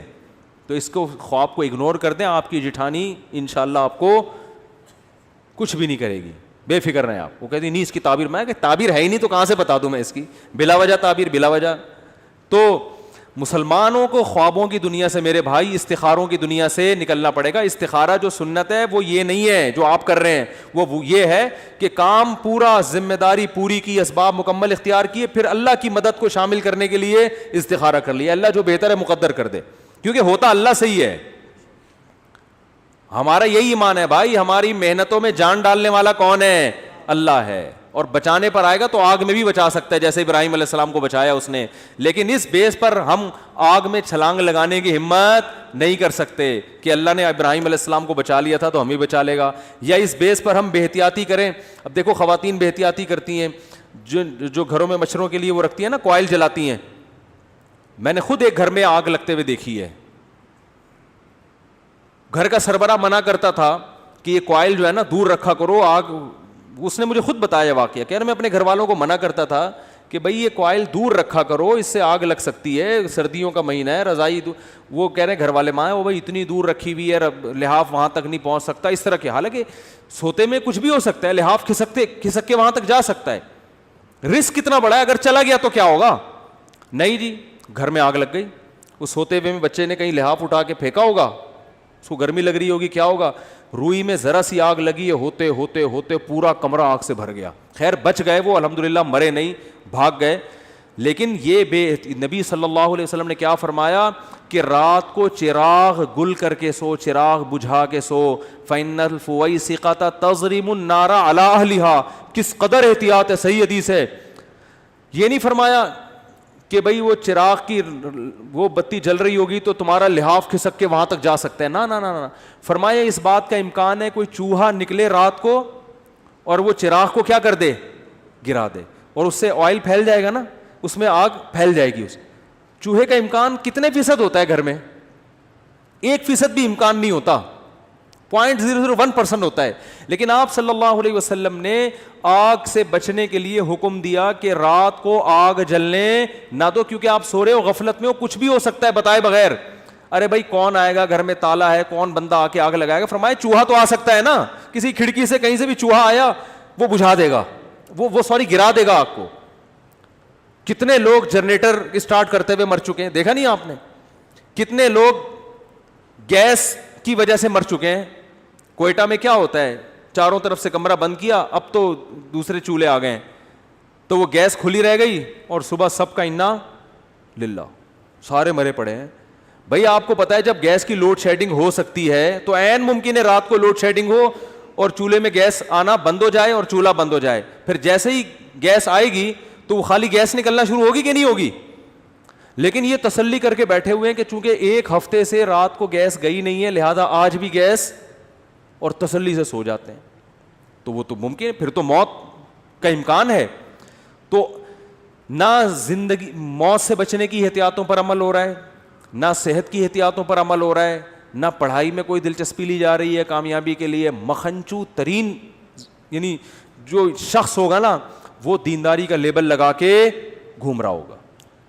تو صحابہ تو بڑے زبردست تھے بھائی, بڑے زیرک, بہت ہوشیار, بہت ذہین, بہت فتین, چالاکیوں کو سمجھا کرتے تھے اور یہ جانتے تھے کہاں غصہ کرنا ہے, کہاں نرمی سے پیش آنا ہے, کس سے تمیز سے بات کرنی ہے, کس سے ایٹیٹیوڈ تھوڑا سا کیا کرنا ہے, بولو بھائی چینج کرنا ہے, کون منافقت کر رہا ہے اور کون ایسا ہے جس کو فی الحال جو ہے نا اس کی دشمنی کو تھوڑا ملتوی کرنا ہے, ابھی اسے لڑنا نہیں ہے ابھی اس سے.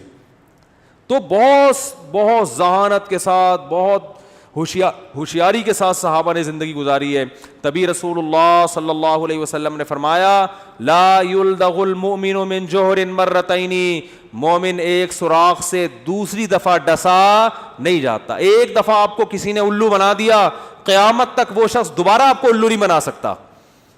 لیکن مسلمان کی حالت کیا ہے, جس نے ایک دفعہ الو بنایا آپ اس کو سرٹیفکیٹ پکڑا دیتے ہو, آئندہ جب بھی میری آپ سے ملاقات ہوگی آپ نے مجھے الو بنانا ہے. دیکھو سیاستدانوں میں انہی کو بار بار ووٹ دیتے ہیں جو آپ کا دیوالیہ نکال چکے ہیں, لیکن کہتے ہیں یار ایک اور دفعہ ٹرائی کرنے میں, بولو بھائی کیا حرج ہے, ہوتا ہے کہ نہیں ہوتا؟ بار بار جو الو بنا رہا ہے, جس سوراخ سے بار بار ڈسے جا رہے ہیں اسی سوراخ میں دوبارہ گھسیں گے. کتنے علماء شہید ہو گئے نا گارڈ نہ ہونے کی وجہ سے, یہ سیکیورٹی کا مضبوط نظام نہ ہونے کی وجہ سے. لیکن شہادت کی خبر آتی ہے، اوہو افسوس ہوا، بہت افسوس ہوا، ایک بہت بڑے عالم، ایک چراغ بجھ گیا، تو چلو یار اگلوں کی احتیاط کر لو. نہیں جی، موت تو ایک دن آنی ہے، لکھی ہوئی ہے، اپنے ٹائم پہ آنی ہے. آ گئی، چلے گئے دنیا سے. اللہ تعالیٰ مرحوم کی مغفرت فرمائے اور ہم سب کی حفاظت فرمائے. بس اس کے بعد اگلے دن خبر آ جاتی ہے کراچی میں تو کیا ہوا ہے. تو بھائی اب کچھ تو کرو نا. کچھ لوگ ہیں جن کو خیال ہوتا ہے، لیکن میجورٹی کیا ہے؟ بالکل مجذوب. مجذوبیت کی جو انتہا ہے نا، دیوانگی کی انتہا، وہاں تک پہنچے ہوئے ہم. تو بچوں کی نگرانی نہیں ہو رہی. بچے کہاں بیٹھ رہا ہے، آپ کا بیٹا کہاں جا رہا ہے، اسکول میں کیا کر رہا ہے، کون اس کا کلاس فیلو ہے. ایسا تو نہیں بچوں میں بچے کا کوئی کلاس فیلو اس کو موبائل میں فحش فلمیں دکھا رہا ہو. کوئی ہوش نہیں ہے. آپ اسکول میں پوچھو اپنے ٹیچروں سے جا کے، اسکول کے پرنسپل سے جا کے، بھائی موبائل الاؤ ہے؟ اگر الاؤ ہے تو اس کی کیا نگرانی ہوتی ہے؟ کوئی پوچھنے والا نہیں ہے. جب بچہ بگڑتا ہے ماں باپ پریشان ہوتے ہیں، یار ہم تو اتنی دعائیں کر رہے ہیں، راتوں میں اٹھ کے چیخ چیخ کے رو رہے ہیں، اللہ میرے بچے کو نیک بنا دے، بن نہیں رہا، دعائیں تو قبول ہوتی نہیں ہیں. بھائی آپ نے کبھی صبح ناشتے میں یہ کیا کہ آج میں نے رو رو کے دعائیں کری ہیں، اللہ میرا کھانا کھائے بغیر ویسے ہی پیٹ بھر دے؟ پیٹ تو بھر ہی نہیں رہا، دعائیں تو قبول ہی نہیں ہو رہی. اللہ کہے گا کس نے منع کیا ہے؟ بھائی روٹی آٹا ڈال، گوند کھا، کس نے پابندی لگائی ہے؟ تیرا پیٹ میں بھروں گا. تو بھائی بچے کی تربیت کا انتظام تو کر لو، پھر دعائیں بھی قبول ہوں گی. دعاؤں کی برکت سے اور پروازوں پر جائے گا انشاءاللہ. کچھ تھوڑی بہت کوتاہی رہ گئی ہوگی، اللہ اس کی تلافی کر دے گا. تو کوئی فکر ہی نہیں ہے اسکول میں کیا کر رہا ہے، کن کے ساتھ اٹھ رہا بیٹھ رہا ہے. ماں سے بچہ بدتمیزی کرتا ہے نا، باپ اس کو تنبیہ نہیں کرتا. بچہ باپ سے بدتمیزی کرتا ہے تو ماں اس کو تنبیہ نہیں کرتی، اس کو نہیں، بلکہ باپ اگر ڈانٹے گا تو ماں رکاوٹ بنے گی، کیوں ڈانٹ رہے ہو اس کو. اس کا مطلب آپ اپنے بچوں کو بڑوں کا ادب نہیں سکھا رہے. تو وہ جیسے باپ سے بدتمیزی کرے گا کل ماں سے بھی کرے گا. آج ماں سے بدتمیزی کر رہا ہے، کل باپ سے بھی. چھوٹا بھائی اگر بڑے بھائی سے بدتمیزی کر رہا ہے، اس کا مطلب کل وہ باپ سے بھی بدتمیزی کرے گا. تو آپ تو بدتمیزی سکھا رہے ہو اس کو. تو اس لیے میرے بھائی مسلمان کو اپنی کھوپڑی کیا کرنی ہے؟ بیدار مغزی کے ساتھ. آپ کیا کر رہے ہو، صحت کے لیے کیا کر رہے ہو. میں تو کہتا ہوں ڈائری لے کے نا بیٹھ جاؤ، بہت ساری چیزیں اپنی نا ڈائری میں لکھو. بس یہ آخری بات کر کے اپنے بیان ختم کرتا ہوں. ڈائری لو، بیٹھ جاؤ، بولو میں نے دنیا میں کیا کیا کرنا ہے. یا ایسے ہی پہلے تو یہ تھوڑی دیر سوچو بیٹھ کے. اچھا یہ ایسے بیٹھو کہ کوئی پاس میں موجود نہ ہو. کنوارے لوگوں کے لیے تو بہت ہی آسان ہے یہ، شادی شدہ لوگوں کے لیے تھوڑا سا مشکل ہوگا، کیونکہ جب آپ بیٹھو گے نا ڈائری لے کر بیگم نہیں بیٹھنے نہیں دے گی. وہ کہے گی کیا ہو گیا، کیا کر رہے ہو، کیوں اکیلے، خیریت، بجھے سے لگ رہے ہو آج آپ، ٹھیک ہے نا. تو بیگم کو بھی ڈائری دے کے دوسرے کمرے میں بٹھا دو. بیگم تم بھی اپنا ایک ویژن بناؤ، میں نے دنیا میں کرنا کیا ہے. تو پہلے نا ڈائری لے کے تنہائی میں آپ بیٹھ جائیں، کوئی بھی نہ ہو، بالکل فریش ہو اس وقت، کسی چیز کی چاہت نہ ہو کہ پان کھانے کا دل چاہ رہا ہے، گٹکا کھانے کا، وہ گٹکے مٹکے پان سگریٹ سب فارغ ہو کے بیٹھو. کرو گے نہیں کرو گے؟ میں بتا دوں، وقت سننے کے لیے تیار ہیں؟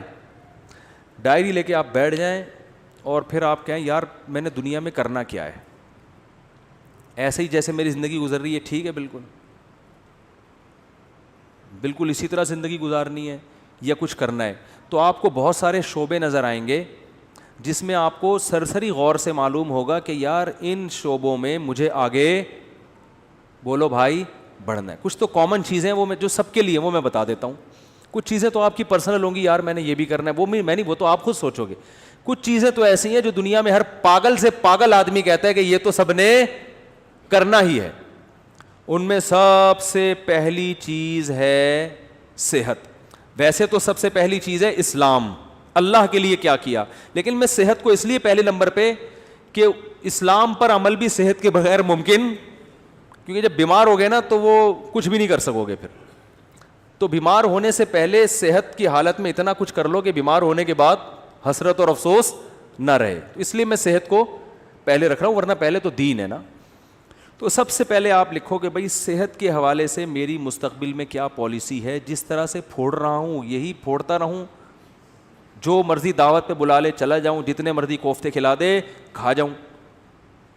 صبح پراٹھے پھوڑ رہا ہوں، صبح 11 بجے سو کے اٹھ رہا ہوں میں، ٹھیک ہے نا، اور پھر آفس لیٹ پہنچ رہا ہوں، اور پھر وہاں بھی وہ کیک رس چائے میں ڈبو کے کھا رہا ہوں, پھر شام کو سموسے بھی کھا رہا ہوں, پھر دوپہر بھی کھانا کھا لیا, پھر اس کے بعد سگریٹ بھی پی لی, پھر چائے بھی پھوڑ دی.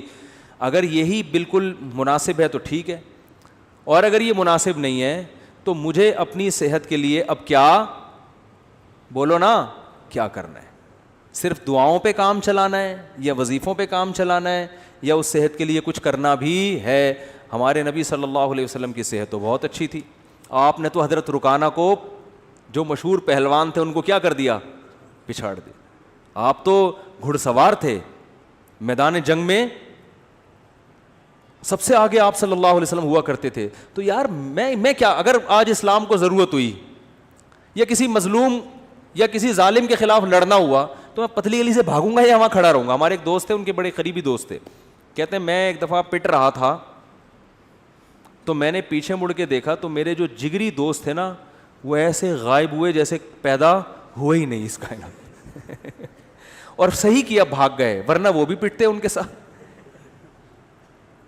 وہ بھی پٹتے نا, کیونکہ ظاہر ہے صحتیں ہے ہی نہیں, صحتیں ہی نہیں ہیں کوٹنے پیٹنے والی. تو مرد کو تو ایسا ہونا چاہیے, پیٹے نہیں بلا وجہ. کبھی ضرورت پڑتی ہے کہ آپ کو پٹنا بھی پڑتا ہے, اور پٹنے سے بچنے کے لیے سامنے والے کو پیٹنا پڑتا ہے. موسیٰ علیہ السلام نے ایک تھپڑ لگایا تھا قبطی کو, اس کا انا للہ ہو گیا تھا. کیا صحت تھی کہ نہیں تھی؟ تو وہ انہوں نے قتل کی نیت سے مارا نہیں تھا, ان کی نیت تو تھی لڑائی چھڑوانے کے لیے چانٹا لگا اور وہ مر گیا. تو مارنے کی نیت سے اگر مکہ مارتے تو کیا حال ہوتا اس کا, آپ خود سوچو. تو دیندار آدمی ہوں, نبی صلی اللہ علیہ وسلم نے فرمایا, آپ اپنے بارے میں سوچیں گے کہ دیندار ہوں تو نبی نے, یا دیندار بننا چاہتا ہوں تو نبی نے فرمایا طاقتور مومن کمزور مومن سے اللہ کو زیادہ محبوب ہے. تو یار میں, صحت سے تو سارے کام ہوتے ہیں, صحت ہوگی تو نماز بھی ہوگی, روزہ بھی رکھا جائے گا, ماں باپ کی خدمت بھی ہوگی, بیوی بچوں کی خدمت بھی ہوگی. بیوی کی الٹی سیدھی کڑوی کسیلی باتیں برداشت کرنا, بلڈ پریشر کا مریض برداشت کر سکتا ہے؟ وہ برداشت کرنا آسان ہوگا, ٹھیک ہے نا, اگر بیوی ایسی ہے, ایسی ہوتی نہیں ہے لیکن اگر بالفرض ایسی کسی کی نکلی وائف. تو ابا کی, ماں باپ بڑھاپے میں جو چڑچڑی طبیعت ہو جاتی ہے, تو اس کو جوان آدمی کے لیے, صحت مند آدمی کے لیے برداشت کرنا کیا ہوتا ہے؟ آسان. تو یار میں نے اپنی صحت کے لیے کیا کیا ہے؟ ایسے ہی چلتا رہوں گا یا کچھ کرنا ہے؟ تو ڈائری میں لکھو. تو صحت کی بھی موٹی موٹی بنیادی چیزیں بتا دیتا ہوں کہ بھائی 40 سال سے میری عمر زیادہ ہو گئی ہے, تو اب سب سے پہلے تو کولیسٹرول چیک کرنا ہے, لیول بڑھا ہوا تو نہیں ہے. بلڈ پریشر چیک کرنا ہے, نارمل ہے کہ نہیں ہے. یہ 2 چیزیں تو ہے نا. شوگر کا ٹیسٹ کروانا ہے کہ شوگر کی طرف تو نہیں جا رہا معاملہ, کیونکہ یہ اسی وقت پھر آدمی آہستہ آہستہ جانا شروع ہوتا ہے. تو بھائی اگر ہے تو ابھی احتیاط کرو. یہ ساری 2-3 موٹے موٹے ٹیسٹ ہوتے ہیں, وہ ڈاکٹر بتا دے گا. نہیں بھی کرو ٹیسٹ تو چلو چھوڑو, ٹیسٹ نہ کراؤ. آپ یہ کہو کہ یار اس عمر کے بعد یہ ساری بیماریاں ہوتی ہیں کہ نہیں ہوتی ہیں, تو ان سب بیماریوں کا بیسک علاج کیا ہے؟ جتنا کھا رہے ہو اتنا یوٹیلائز کرو. جو کھا رہے ہو نا وہ نکال دو کسی طریقے سے. تو اس کا حل کیا ہے؟ جاگنگ, جم, یوٹیلائز کرنا ہے نا, اپنی انرجی کو خرچ کرنا ہے. تو یار میں کیا کر رہا ہوں؟ تو ڈائری میں لکھو کہ تیرے باپ کو بھی نا اب صحت کے حوالے سے کوئی الہ عمل. اصل میں تمیز سے اپنے آپ سے بات کرو گے, آپ مانو گے نہیں, حقیقت ہے. اپنے آپ سے بھی اگر آپ تمیز سے بات کرو گے, ہمیں عادت ابے تبے کی پڑ چکی ہے. اپنی اولاد کو آپ محبت سے سمجھاؤ, مان جاتی ہے بھائی. ایک وقت آتا ہے اس کو بھی ابے تبے سے, ابے تیرے کو انڈے لینے کے لیے بھیجا تو کیا اندھا ہے کیا بہرا ہے؟ سنتے جب اس طرح سے پھر ایک وقت آتا ہے بولنا پڑتا ہے نا. امپلائز کو لوگ اسی طرح بول رہے ہوتے ہیں نا. تو آپ نے اپنے آپ سے ابے تبے سے بات کرنی ہے کہ بھائی تو ایسے ہی چلتا رہے گا یا انسان کا بچہ بننے کا تیرا پروگرام ہے کہ نہیں. تو بننے کا پروگرام ہے تو آج سے تھوڑا خوراک کا شیڈول کیا کرنا ہے؟ ایکسرسائز کرنی ہے, صبح اٹھ کے جاگنگ کرنی ہے, کبھی کبھار جم بھی جانا ہے, اور رات کو جلدی سونا ہے. رات کو دیر سے سونے والوں کو شوگر بہت جلدی حملہ کرتی ہے, ڈپریشن میں جاتے ہیں. رات کو جلدی سونے کا کیا, یہ جو ہے نا عشاء کی نماز کے بعد موبائل اب بند, یہ لاک کر کے لاکر میں رکھ دینا ہے اس کو. عشاء کے بعد موبائل ہاتھ میں نہیں آئے گا. وہ ہر ایک کی اپنی الگ ترتیب ہو سکتی ہے, میں تو مثالیں دے رہا ہوں. آپ عشاء نہیں تو 9 بجے کر لو, 10 بجے کر لو, 11 بجے کر لو, کوئی ٹائم تو یہ تو نہیں کہ ساری رات بیٹھا ہوا ہے موبائل پہ. تو پھر تو قبر میں لے جائے گا یہ موبائل تھوڑے دنوں میں. آنکھیں الگ خراب ہوں گی, دماغ الگ خراب ہوگا, اس کی ریس سے جو کچھ ہو رہا ہے سب کو پتہ ہے کیا ہو رہا ہے. تو سوچنا ہے میرے بھائی, سوچنا ہے.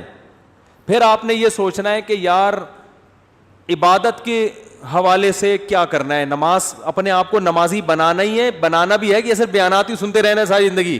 اب کچھ عمل بھی کرنا ہے کہ نہیں کرنا؟ تو اسلام میں سب سے پہلے کیا ہے؟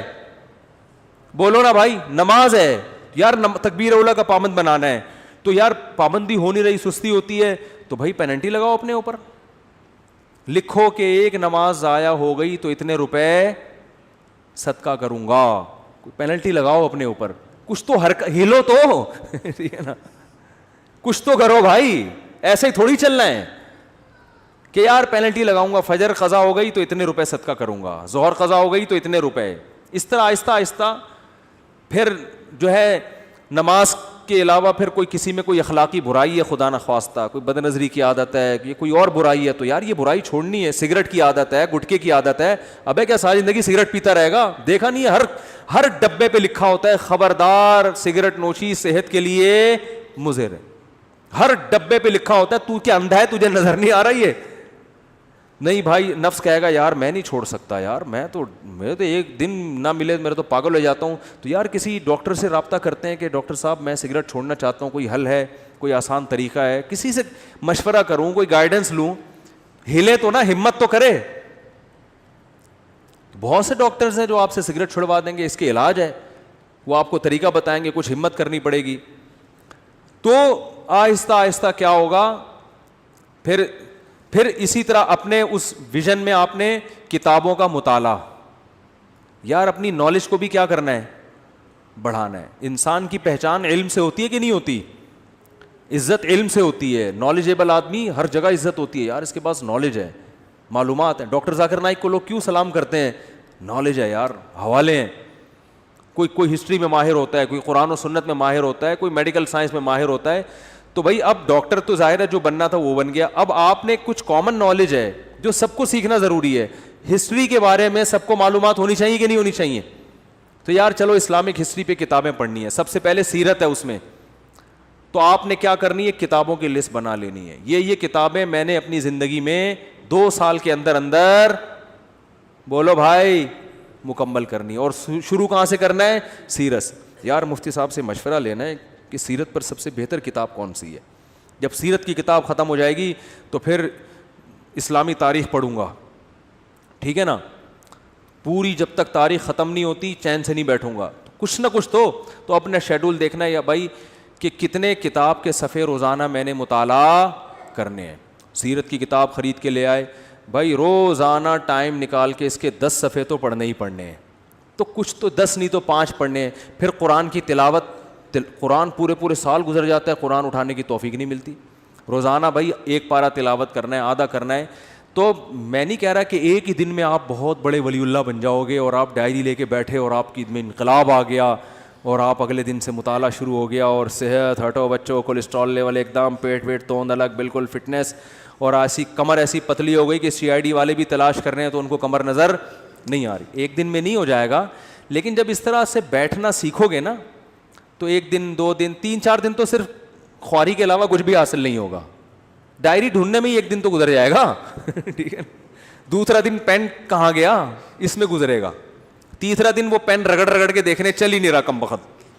چوتھے دن جا کے کہیں پین آئے گا. 5ویں دن کوئی جگہ ملے گی. 6ٹھے دن بیگم آپ کو اجازت دے دی کہ چلو اس کمرے میں بیٹھ جاؤ, ٹھیک ہے نا. اور پھر 7ویں دن, یہ 6ٹھے دن بیٹھ جاؤ گے, لیکن آپ سوچو گے یار مفتی صاحب نے کیا کہا تھا, کیا کرنا ہے. 7ویں دن جا کے تھوڑا بہت سمجھ میں آئے گا کہ چلو 2 چھوارے رات کو پانی میں بھگونے ہیں یا انجیر رات کو بھگونے, کم از کم پہلے قبض تو ختم کرو نا بھائی. ہو سکتا ہے قبض سے شروع ہو آپ کی صحت, یار میں تو 6 مہینے سے مجھے تو قضاء حاجت نہیں ہوئی ہے, تو پہلے قبض تو ختم کرو. اس کے لیے سنا ہے, کوئی نیٹ پہ سرچ کرتے ہیں یار, کوئی انجیر سنا ہے. ہو سکتا ہے 1 مہینے کے بعد 2 انجیر آپ کھاؤ رات کو, بس یہ امپروومنٹ ہو, لیکن کچھ تو ہوئی نا. ابے 1 سال 2 سال 3 سال 5 سال میں جا کے تو کچھ انسان کا بچہ بنے گا معذرت کے ساتھ. لیکن جو اسٹائل ہمارا ہے نا ابھی, اس میں 100 سال بھی گزر جائیں گے, اس میں کوئی انسان کا بچہ نہیں بنے گا. جہاں ہو وہیں کے وہیں رہو گے اور مر جاؤ گے تھوڑے دنوں میں. سب مریں گے لیکن کچھ کر کے نہیں, بغیر کیے مر جائیں گے. وہی ہوگا, ایک دن جنازہ اٹھائیں گے, مرحوم بہت اچھے تھے, بس پیٹ تھوڑا مرحوم کا نکل گیا تھا اور موت کی وجہ یہ بنی کہ اس دن تھوڑا سا پراٹھے زیادہ کھا لیے تھے حضرت نے, اور ڈاکٹر نے منع بھی کیا تھا, شوگر تھی, 6 لڈو کھائے تھے میرے سامنے. بس موت تو آنی ہے ایک دن, اللہ تعالیٰ مغفرت فرمائے مرحوم کی. باقی بچوں کا کیا ہوگا, ان کے لیے کچھ بنایا نہیں, بچے تو رول رہے ہیں بیچارے, بد دعائیں دے رہے ہیں ابا کو, ابا پیدا ہی نہ کرتے اچھا تھا, کس حال میں چھوڑ کے گئے ہو, ٹھیک ہے نا. تو کچھ کرنا پڑے گا میرے بھائی. میں نے جو بات جہاں سے شروع کی تھی وہاں ختم کرتا ہوں کہ فطرت سے جب بغاوت کرو گے تو فطرت معاف بولو نہیں کرے گی. فطرت سے مت لڑو, جو نیچر جیسے چلنے کا کہہ رہی نا, تمیز سے نیچر کے ساتھ چلتے رہو. کیا خیال ہے, غلط تو نہیں ہے؟ تو خلاصہ وہی نکلا کہ فطرت سے مت لڑو. کیا خلاصہ نکلا بولو. تو یہ کوتاہی آج بہت سے لوگوں سے ہوتی ہیں. لانگ روٹ پہ جا رہے ہیں, دیکھ ہی نہیں رہے کہ کوئی جو ہے وہ راستے میں پیٹرول پمپ ہوگا کہ نہیں ہوگا, اسپیئر ٹائر کے بغیر چلے جا رہے ہیں. پھٹ گیا تو کوئی بات نہیں, اللہ پہ توکل کر کے جا رہے ہیں, کوئی مسئلہ نہیں. او بھائی, اللہ نے کب کہا ہے کہ میں نے ضمانت لی ہے کہ تمہارے ٹائر کو کچھ نہیں ہوگا. میں آپ کا کافی ٹائم سے سنتا ہوں, کچھ میرے غیر مسلم بھائی پر محنت چل رہی ہے, لیکن رشتے کا مسئلہ ہے. الحمدللہ, خود انہوں نے الحمدللہ لکھا ہوا ہے. میں نالائق کے ذریعے اسلام لائے, چندے وغیرہ کی ضرورت نہیں. پتہ نہیں کیا کہہ رہے ہیں یار. بھائی اللہ ان کو اسلام کی توفیق دے, بہت بڑی نیکی ہے کسی غیر مسلم کو اسلام کی دعوت دینا. مسلمان ہو جائے گا تو شادی بھی ہو جائے گی انشاءاللہ. مسلمان ہو کے تو شادیوں کا 4 شادیوں کا چانس ہو جاتا ہے اس کے لیے. مفتی صاحب, اگر کوئی غصے میں بول دے کہ خدا کو نہیں مانتا تو کیا اسلام سے خارج ہو جائے گا؟ جی ہاں, اسلام سے خارج ہو جائے گا, اس کا نکاح بھی ٹوٹ جائے گا. انہوں نے پوچھا ہے, ٹوٹ جائے گا نکاح. غصے میں اپنی زبان کو کنٹرول کرنے کا حکم ہے. غصے میں کسی کو چاقو مار دو تو مرے گا کہ نہیں مرے گا؟ غصے میں طلاق دے دو تو ہوتی ہے کہ نہیں ہوتی ہے؟ تو غصے میں کفر بھی ہو جاتا ہے, اگر بول دیا تو کافر ہے. میری والدہ کو ان کی, میں اگلے ہفتے پوچھوں گا آپ لوگوں سے کون کون ڈائری لے کے بیٹھا ہے, سمجھ رہے ہو؟ اگلے ہفتے پوچھوں گا کون کون بیٹھا ہے. بیٹھے گا کوئی بھی نہیں ہے, ایسے ہی آ جائیں گے اٹھ کے. اگلے ہفتے کہیں گے او مجھے تو یاد ہی نہیں تھا. میری والدہ کو ان کی وراثت میں سے حصہ ملا ہے. میرے والد بول رہے ہیں ان پیسوں میں 1 لاکھ تم رکھ لو, باقی 7 لاکھ دو, کیونکہ میں گھر کا خرچہ چلا رہا ہوں. والد صاحب کو 1 کروڑ دو. پتہ نہیں یار, یہ رائٹنگ آج کل لوگوں کی صحیح نہیں ہے. بھائی جس کا جتنا حصہ ہے وہ اسی کا ہے. ابا اگر اماں سے مانگ رہے ہیں, آپ کی اماں سے کہ اتنے مجھے دے دو, تو اماں پر لازم نہیں ہے ان کو دینا, ٹھیک ہے نا. وراثت میں آج کل بڑی گڑبڑیں ہو رہی ہیں, جو جس کا ہے وہ اسی کا ہے. اتنی ساری پرچیاں دے دیں جلدی جلدی. مولانا صاحب ایک مسئلہ, تصویر سامنے حرام ہے, پروفائل پہ تصویر لگانا حرام نہیں ہے. جواب سے سوال خود ہی نکال لیں تاکہ ٹائم بچے گا نا, کیونکہ ہماری رائے میں یہ ڈیجیٹل تصویر پہ داخل نہیں ہے. یہ وہی ہے, بس ہم نے بتا دیا آپ کو جواب. ٹائم کم ہے نا, تو جواب سے سوال خود ہی نکالیں. بھائی دیکھو, جواب یہ ہے کہ محمد بن قاسم نے, محمود غزنوی نے ہندوستان پہ 17 حملے کیے. تو سوال کیا ہے, محمود غزنوی نے ہندوستان پر کتنے حملے کیے؟ تو خود ہی سوال نکالے نا.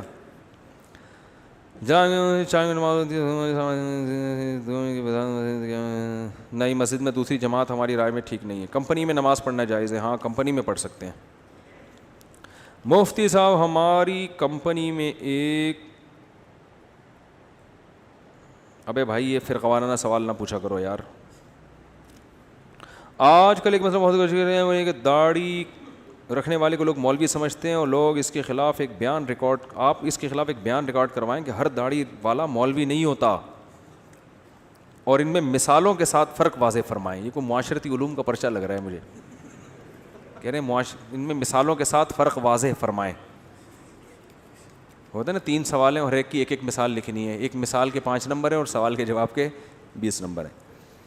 یہ کہہ رہے ہیں کہ بھائی آج کل جب داڑھی رکھ لو تو لوگ کیا تانا دیتے ہیں کہ یہ مولوی بن گیا ہے. ان کو بتائیں, یہ مجھے کہہ رہے ہیں کہ ان کو بتائیں کہ ہر داڑھی والا مولوی نہیں ہوتا. میں آپ سے کہہ رہا ہوں کہ آپ یہ مولوی کے لفظ سے اتنا چڑ کیوں رہے ہو کہ آپ کو کوئی مولوی کہہ دے تو آپ کو غصہ آ جائے. بولے اللہ کا شکر ہے یار, ہم تو فری پھوکٹ میں ہم کو مولانا کہہ دیا آپ نے یار, حالانکہ ہم تو پڑھے لکھے بھی نہیں ہیں. دیکھو, جس چیز کے برحق ہونے کا یقین ہو نا, اس پہ کبھی احساس کمتری کا شکار نہ ہو. میں اپنی بات آپ کو بتاؤں, مجھے مولوی پن سے اتنی اللہ معاف فرمائے احساس کمتری اور نفرت سی تھی جو غلط تھا, کہ ہمارے اسکول میں 14 اگست پہ ایک پروگرام ہوا 5ویں کلاس میں. تو اس میں وہ پروگرام ہوتے ہیں نا, تو اس میں کسی کو فوجی بنایا, کسی کو کسان بنایا, کسی کو تاجر بنایا, وہ ملی نغمہ پیش ہوتا ہے. تو مجھے مولوی بنا دیا. میں نے کہا میں نہیں بنوں گا, کرتا شلوار اور ٹوپی. میں نے کہا نہیں میں نہیں بنوں گا, اور میں نہیں بنا. لیکن پھر ایسا بنا کہ سچی مچی کا مولوی, سچی مچی کا مطلب جس کو لوگ مولوی کہتے ہیں, ایسا مولانا بن گیا. تو اس لیے کہ جب ہم نے ارادہ کیا, ہم نے کہا کشتیاں جلا دو یار, اب مولوی ٹھیک ہے جاؤ, تو کوئی شرمندگی والی بات. ہمارے حضرت مفتی رشید احمد صاحب کے پاس ایک اس میں PIA میں ایک بہت بڑے آفیسر اذان دیا کرتے تھے. حضرت کے پاس جب آتے نا تو وہ اذان وہی دیتے تھے. تو وہ PIA میں بہت بڑا عہدہ تھا. تو جب کوئی ان سے پوچھتا نا کہ آپ کیا ہیں, تو وہ یہ نہیں کہتے تھے میں PIA میں آفیسر ہوں, وہ کہتے تھے میں دارالافتاء والارشاد کی مسجد میں مؤذن ہوں. وہ کہتے تھے یار جس چیز پہ قیامت کے دن فخر کر سکتا ہوں نا, وہی چیز ابھی دنیا میں بھی بتاؤ. قیامت کے دن اللہ پوچھے گا کیا تھے, تو میں کہوں گا اللہ میں اذان دیا کرتا تھا, میں کیا تھا, مؤذن تھا. تو اب دنیا میں بھی اسی پہ قیامت میں کہو گے کہ اللہ میں مؤذن تھا, اللہ کہے گا دنیا میں تو جب کوئی تجھ سے پوچھتا تھا تو اگر لوگ پوچھتے تھے بھی تو مؤذن ہے, ابے میں مؤذن نہیں ہوں, ہاں کبھی کبھار ویسے ہی اذان دے دیتا ہوں, مؤذن نہیں ہوں بھائی, میں کوئی مؤذن تھوڑی ہوں. تو احساس کمتری میں مت آیا کرو. میں اپنا ایک واقعہ بتاتا ہوں نا, میں ٹرین میں جا رہا تھا, بہت پرانی بات ہے, نماز کا ٹائم ہوا. شرعی حکم یہ ہے کہ ٹرین اگر جنگل میں ہے جہاں کہیں دور دور بھی اذان نہیں ہو رہی, تو آپ جب فرض نماز پڑھیں گے تو سنت ہے کہ اذان کہیں پہلے. اور ہم نئے کالج سے نکل کے آئے تھے, مجھے اذان کہتے ہوئے شرم بہت آ رہی تھی, اور وہ بھی فجر کی اذان, سارے ٹرین میں پڑے ہوئے سو رہے ہیں. اب مجھے شرم آ رہی تھی یار میں اذان کہوں گا, لوگ بولیں گے تو بالکل ہی پروفیشنل مولوی نکلا یار. ہمارے تو خیالات کچھ اور تھے, نماز تو ہم پڑھتے تھے بچپن سے ہی, لیکن مولانا بننے کا کوئی پروگرام نہیں تھا. اب مجھے شرم آ رہی تھی یار اذان دو, تو یہ بولیں گے یار یہ ملا یہ تو پورا ملا ہے. بس ہم ٹوپی پہنتے تھے, نماز کے وقت ٹوپی پہنی اور فوراً نماز کے فوراً بعد ٹوپی اتاری اور بال پف آگے سے آدھا گھنٹہ اس کو سیٹ کرنے میں لگتا تھا. ٹوپی بھی اس طرح سے پہنتے تھے کہ بالوں کی سیٹنگ خراب نہ ہو. تو ایسے آدمی کو اذان دیتے ہوئے کتنی شرم آئے گی. تو میں بڑا کنفیوز کہ یار اذان دیں تو لوگ بولیں گے یہ تو پورا ہی ملا ہے. پھر میں نے کہا یار دیکھو اللہ کا حکم ہے کہ نماز پڑھو, یہ کمبختوں کو سوتے ہوئے شرم نہیں آ رہی ہے. سارے کلمہ گو مسلمان ہیں, یا تو کوئی عیسائی یہودی ہندو ہوتے, سب کلمہ پڑھنے والے مسلمان ہیں. سب کو پتہ ہے اسلام میں کتنی نمازیں فرض ہیں, 5 نمازیں. سفر میں بھی نماز معاف نہیں ہے. شرم تو ان کمبختوں کو آنی چاہیے جو پڑے ہوئے سو رہے ہیں, ہمیں تو فخر ہونا چاہیے. تو شرم تو پھر بھی آ رہی تھی, لیکن میں نے کہا ایسی کی تیسی جاؤ. تو میں کھڑے ہو کر میں نے تسلی سے اذان کہی. وہ اذان مجھے لگتا ہے کہ وہ والی اذان, اس کے بعد بہت دفعہ اذانیں تھیں, لیکن وہ اذان شاید اللہ کے ترازو میں شاید وہ بہت وزنی ہو, کیونکہ وہ کہتے ہوئے مجھے کیا محسوس ہو رہی تھی, شرم. تو میں نے کہا نہیں اب نہیں شرمائیں گے, شرم کن کمبختوں کو آنی چاہیے. میں نے کہا اب کوئی رضائی سے جھانکے کبھی نہیں, یوں کر کے میں بولوں گا وہ شرم نہیں آتی تجھے. تو کانفیڈنس پیدا کرو, جو چیز برحق ہے نا, ٹھیک ہے آپ مولوی نہیں ہو, لیکن اگر کوئی کہہ دے مولوی, بولے ہاں ہے. ہمارے ایک دوست تھے, دیکھو ہم نے ساری وہ بچپن میں جو ہے نا دوستیاں یاریاں بنٹے کنچے سب کھیل کود ہم نے کیے ہیں. تو ہمارے ایک دوست تھے, ہم جب دوستوں کی گیدرنگ ہوتی تھی نا, تو آپ کو پتہ ہے دوستوں میں چھیڑ چھاڑی بہت ہوتی ہے آج کراچی کے لڑکوں میں, خاص لاہور میں تو خود بہت ہی زیادہ ہی ہے, جگت بازیاں کراچی میں بھی ہیں لیکن لاہور کا مقابلہ نہیں کر سکتے ہم لوگ. تو وہ کیا ہوتا تھا, ایک دوسرے کو تنگ کرنا, نا ابے تو یہ اس طرح کی چیزیں ہوتی تھیں. تو ہمارا ایک دوست تھا نا, اس کو جب کوئی مذاق اڑاتا نا, وہ کہتا ہاں بالکل ایسے ہی ہے. اس کو ہم کہتے تھے ابے تیرا تو دماغ ہی نہیں کہہ رہا, میں تو بالکل ہی پاگل ہوں, تمہیں کس نے کہا میرا دماغ ہے. تو وہ اتنا زیادہ کہ وہ اگلا ہی شرمندہ ہو جاتا تھا. بھائی اگلے کو تکلیف ہی نہیں ہو رہی چھیڑنے سے, ٹھیک ہے نا, وہ چھیڑ ہی نہیں رہا. کوئی اس کو کہتا تھا موٹا, کہتا اور کیا, میں تو گینڈا ہوں, تجھے کس نے کہا میں تو گینڈا ہوں. تو وہ نا یہ الٹا یہی الفاظ دہرانا شروع کر دیتا تھا. اس کا نتیجہ نکلتا کہ پھر کوئی اس کو چھیڑتا تھا ہی نہیں, یہ چھیڑ ہی نہیں رہا. اور کچھ لڑکے ایسے ہوتے تھے جن کو ذرا سے چھیڑو نا وہ لال پیلے ہو جاتے تھے, ان کو تو طبیعت سے لڑکے چھیڑتے تھے. لڑکوں کا پھر ان کو چھیڑنے کے علاوہ کوئی کام ہوتا ہی نہیں تھا.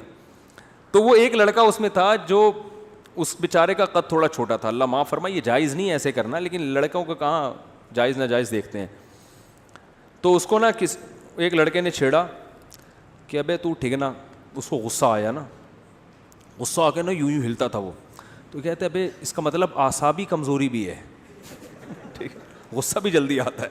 اب اس کو ایک تو تم تپا رہے ہو, چھیڑ رہے ہو, جب اس کو غصہ آ رہا ہے تو اور بجائے اس کے کہ اللہ کا خوف پیدا کریں, اسے کہتے ہیں اس کا مطلب اعصاب بھی کیا ہیں, کمزور ہیں آپ کے, غصہ بھی جلدی آتا ہے. وہ اور تپتا تھا. لیکن وہ جو دوسرا تھا نا وہ تو, اس لیے اگر کوئی آپ کو مولوی کہہ رہا ہے تو چڑھنے کی ضرورت ہی نہیں ہے. آپ بولو ہاں ہے تو کیا ہو گیا بھائی, ہم تو مولانا ہیں, مولوی ہیں, ملا ہیں, ملا بولو, تو اتنی ٹینشن لینے کا نہیں ہے. اصل میں ملا کے لفظ کو ایسا بدنام کر دیا ہے نا, اور پھر بہت سے داڑھی والوں نے بھی بدنام کیا ہے. داڑھی رکھ کے بعض لوگ کچھ الٹے کام کر لیتے ہیں. داڑھی والے چور نہیں ہوتے, لیکن چور بھی بعض دفعہ داڑھی رکھ لیتے ہیں, تو یہ پھر مصیبت ہے. کیا تراویح حضرت عمر کے دور میں شروع ہوئی تھی؟ حضرت عمر نے اسے بدعت قرار دیا. حضرت عمر نے بدعت حسنہ قرار دیا, لغوی شرعی بدعت نہیں, لغوی بدعت. اس میں پھر کبھی بیان کروں گا تفصیل سے. میرے بھائی کا السلام علیکم اور صلی اللہ علیہ وسلم کا صحیح تلفظ بتا دیں. السلام علیکم کا ہے السلام علیکم, جو آج کل لوگوں نے ساشے پیش کر رہے ہیں سلام, السلام علیکم, ایسے سلام ہو رہا ہے السلام علیکم. ہمارے ایک استاد سے بڑے مزاحیہ تھے, ان کو جب کوئی سلام کرتا نا تو جواب میں کہتے یہ جواب دیتے تھے. تو ہم ان سے کہتے یہ کیا, انہوں نے کہا سلام میں بھی سین کی ہلکی سی آواز آئی ہے تو جواب بھی اسی اسٹائل کا ہوگا, بس. تو سلام ہو بھائی السلام علیکم, آپ پر سلام, جواب میں وعلیکم السلام. اور جب درود پڑھیں تو صلی اللہ علیہ وسلم, اس میں کوئی ٹائم خرچ نہیں ہوتا. لوگ کہتے ہیں نبی کریم صلی اللہ علیہ وسلم نے فرمایا, ارے تمیز سے بول دے یار, نبی کریم صلی اللہ علیہ وسلم نے ارشاد فرمایا. کتنا ٹائم لگے گا, پب جی میں اتنا گھنٹوں گزار کے ٹائم ضائع کرتے ہو یار, درود شریف تمیز سے نہیں پڑھا جاتا. رسول ہمارے حضرت فرماتے تھے آپ صلی اللہ علیہ وسلم کا سب سے بہترین لقب ہے رسول اللہ.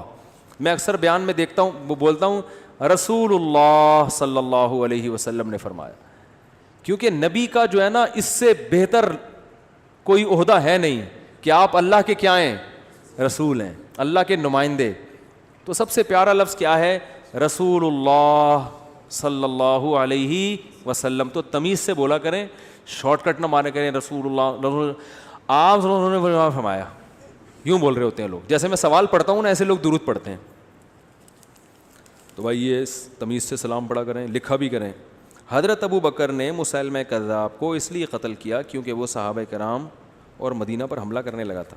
نئی رپورٹ آئی ہے بھائی سامنے, وہ جھوٹی نبوت کا دعویٰ کیا تھا اس لیے قتل کیا تھا اس کو. میرا ایک دوست ایک لڑکی سے محبت کرتا ہے, لڑکی بھی سے محبت کرتی ہے, ان کے گھر والوں کو نہیں معلوم, وہ پھر بھی موبائل لے کر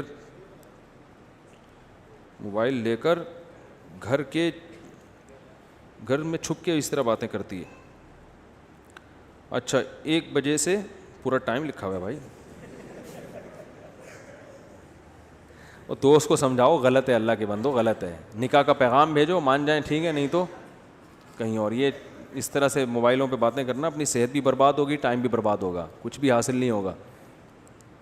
مفتی صاحب میری بیوی نے مجھ سے خلا لیا, تمام جھوٹ, اور جج کے سامنے میں نے نہ سائن کیے اور نہ اس خلا کو تسلیم کیا. میری بیوی بات کرنے کے لیے راضی نہیں ہے. میں نے فتویٰ بھی لیا بنوری ٹاؤن سے, وہ بھی میرے حق میں آیا, اس کا حل بتائیں.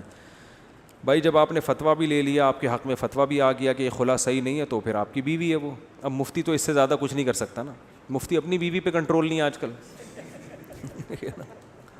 تو آپ کی بیوی کہاں سے دلائے گا؟ مفتی نے آپ کو فتویٰ دے دیا کہ یہ آپ کی بیوی ہے. عدالت کا جو خلا ہے اس ہر جگہ قلعدم نہیں ہوتا, یاد رکھو, بعض جگہ عدالت کا خلا معتبر بھی ہوتا ہے, لیکن مفتی صاحب نے بتا دیا آپ کو بنوری ٹاؤن کے معتبر ادارہ ہے کہ بھائی یہ خلا کیا ہے, قلعدم ہے. تو اب آپ کی وائف کو چاہیے کہ اللہ سے ڈریں, وہ اگر کہیں اور نکاح کریں گی تو وہ زنا ہوگا. عدالت اپنی بیوی کو طلاق دے سکتی ہے, جج صاحب, دوسروں کی بیویوں کو جج صاحب طلاقیں نہیں دے سکتے. طلاق کا رائٹ اللہ نے کس کو دیا ہے؟ مرد کو دیا ہے. میرا ایک دوست ہے, وہ ایک لڑکی کو پسند کرتا ہے اور وہ لڑکی بھی میرے دوست کو پسند کرتی ہے, اور تو اپنے رکھ کے نا اپنے دوستوں پہ سنا رہے ہوتے, اپنی بات ہوتی ہے, رکھ کے کس پہ سنا رہے ہوتے ہیں؟ دوستوں. اور میرے دوست کو پسند کرتی ہے اور دونوں نکاح کرنا چاہتے ہیں, لیکن لڑکی پشتو اسپیکنگ ہے اور اس کے گھر والے کہتے ہیں ہم شادی کے معاملے میں پٹھان لوگوں کے علاوہ کسی سے شادی نہیں کریں گے. اس پر روشنی ڈال دیجیے. بھائی لڑکی کے والدین کو چاہیے کہ اگر لڑکی کہیں نکاح کرنا چاہتی ہے تو قوم کو نہ دیکھیں, وہ لڑکی کا نکاح کر دیں. یہ صرف پٹھان میں نہیں, ہر قوم میں ہی ہے. مہاجر کہتے ہیں ہم نے صرف مہاجروں میں کرنی ہے, پٹھانوں میں نہیں کرنی. پنجاب والے کہتے ہیں ہم نے صرف پنجابیوں میں کرنی ہے, سندھی کہتے ہیں ہم نے صرف سندھیوں میں کرنی ہے. یہ ہر قوم کی بیماری ہے. تو اس لیے یہ نہ دیکھو, اگر لڑکی کہیں نکاح کرنا چاہتی ہے, اپنی قوم میں نکاح بہتر ضرور ہے کہ وہ اپنے مزاج کو سمجھتے ہیں اپنی قوم کے لوگ, لیکن یہ کوئی فرض واجب نہیں ہے. لڑکی اگر کسی غیر قوم میں نکاح کرنا چاہ رہی ہے, چاہے مہاجر ہو, پٹھانوں میں چاہ رہی ہے, تو مہاجر کو چاہیے نہ روکے اس سے. پنجابیوں میں چاہ رہی ہے تو پٹھان کو چاہیے کہ پنجابیوں میں چاہ رہی ہے تو نہ روکے. تو یہ نبی صلی اللہ علیہ وسلم کی حدیث ہے, صحیح حدیث ہے, لن تری للمتحابین مثل النکاح. آپ نے فرمایا دو محبت کرنے والوں میں نکاح سے بہتر کوئی چیز نہیں ہے. تو جہاں محبت ہو والدین کو چاہیے وہاں نکاح کر دینا. اور یہ حدیث کس موقع پر فرمائی آپ صلی اللہ علیہ وسلم نے؟ یہ ایک بچی تھی جو غریب صحابی سے نکاح کرنا چاہتی تھی, اور اس کے جو ولی تھے, ابا کا والد کا انتقال ہو گیا تھا, اس کے ولی تھے نا چچا, وہ مالدار صحابی سے نکاح کرنا چاہ رہے تھے. اب بتاؤ مالدار سے نکاح کرنا بہتر ہی ہے نا بھائی, مالدار سے نکاح میں اس بچی کا زیادہ فائدہ ہے نا, خوب کھانے پینے کو ملے گا. لیکن بچی پسند کس کو کرتی تھی؟ غریب صحابی کو. بظاہر یہ بالکل گھاٹے کا سودا ہے. تو ان کے چچا نے اس بچی کا نکاح کرا دیا مالدار صحابی سے. آپ صلی اللہ علیہ وسلم کو پتہ چلا تو آپ نے وہ نکاح کالعدم قرار دے دیا, کیونکہ وہ بچی کی پرمیشن نہیں تھی, اس میں اجازت نہیں تھی. اور پھر آپ نے اس بچی کا نکاح کرایا ان غریب صحابی سے. اور اس موقع پر آپ نے فرمایا لن تری للمتحابین مثل النکاح, دو محبت کرنے والوں میں نکاح سے بہتر کوئی چیز نہیں. یعنی کیا فرمایا کہ جہاں محبت, جس سے محبت ہے اس کو جہاں چاہ رہی ہے وہاں نکاح کرو اس کا. بات آ رہی ہے سمجھ میں؟ تو اس لیے بھائی اپنی قوم, چاہے مہاجر ہو, پنجابی ہو, پٹھان ہو, اپنی قوم کا وہ مسلط نہ کرو. اگر بیٹی کہیں نکاح کرنا چاہتی ہے تو وہ بے شک غیر قوم کا ہے, تو اگر اس میں کوئی بڑی خرابی, کوئی خدا نہ چرسی ہے, ہیروئنچی ہے, کیونکہ بچیوں کا کوئی بھروسہ نہیں ہوتا, کسی کو بھی کسی بھی ٹائم پہ چاہ سکتی ہیں. وہ کوئی سٹا لگا رہا ہے, اس نے تھوڑا سا ان کو بھی پلا دیا سٹا ٹھیک ہے نا, تو ان کو بڑا مزہ آیا تو اسی پہ عاشق ہو گئی. تو بچیاں تو بیچاری ناسمجھ ہوتی ہیں. تو ایسا ہی نہیں, ماں باپ انکوائری کریں کہ بندہ اس قابل بھی ہے کہ اس کو اپنے خاندان میں لایا جائے, خاندان کا فرد بنایا جائے. تو اگر اس میں کوئی دوسری خرابی نہیں ہے, بڑی خرابی, تو پھر شریعت کا حکم یہی ہے کہ بچی کی چاہت کو سب سے پہلے رکھا جائے گا. سمجھ رہے ہو کہ نہیں سمجھ رہے؟ اور اس کی مرضی کے بغیر کسی کو اس پہ مسلط کرنے کی اجازت نہیں ہے. بعض خاندانوں میں بڑا ظلم ہوتا ہے بیٹیوں پہ, نہیں چاہ رہی ہوتی زبردستی تھوپ دیتے ہیں جا کے. تو یہ ظلم ہے, اس کا گناہ ملے گا, قیامت کے دن اس کا جواب دینا پڑے گا والدین کو, جو بھی والدین اس طرح کرتے ہیں. دیکھو اسلام کا پتہ اسی وقت چلتا ہے جب آپ اپنی چاہت کے خلاف اسلام کے حکم کو فالو کرتے ہو. بھائی جب تک اسلام آپ کے کلچر کو سپورٹ کر رہا ہے پھر تو ہر آدمی اسلام کو فالو کرے گا نا.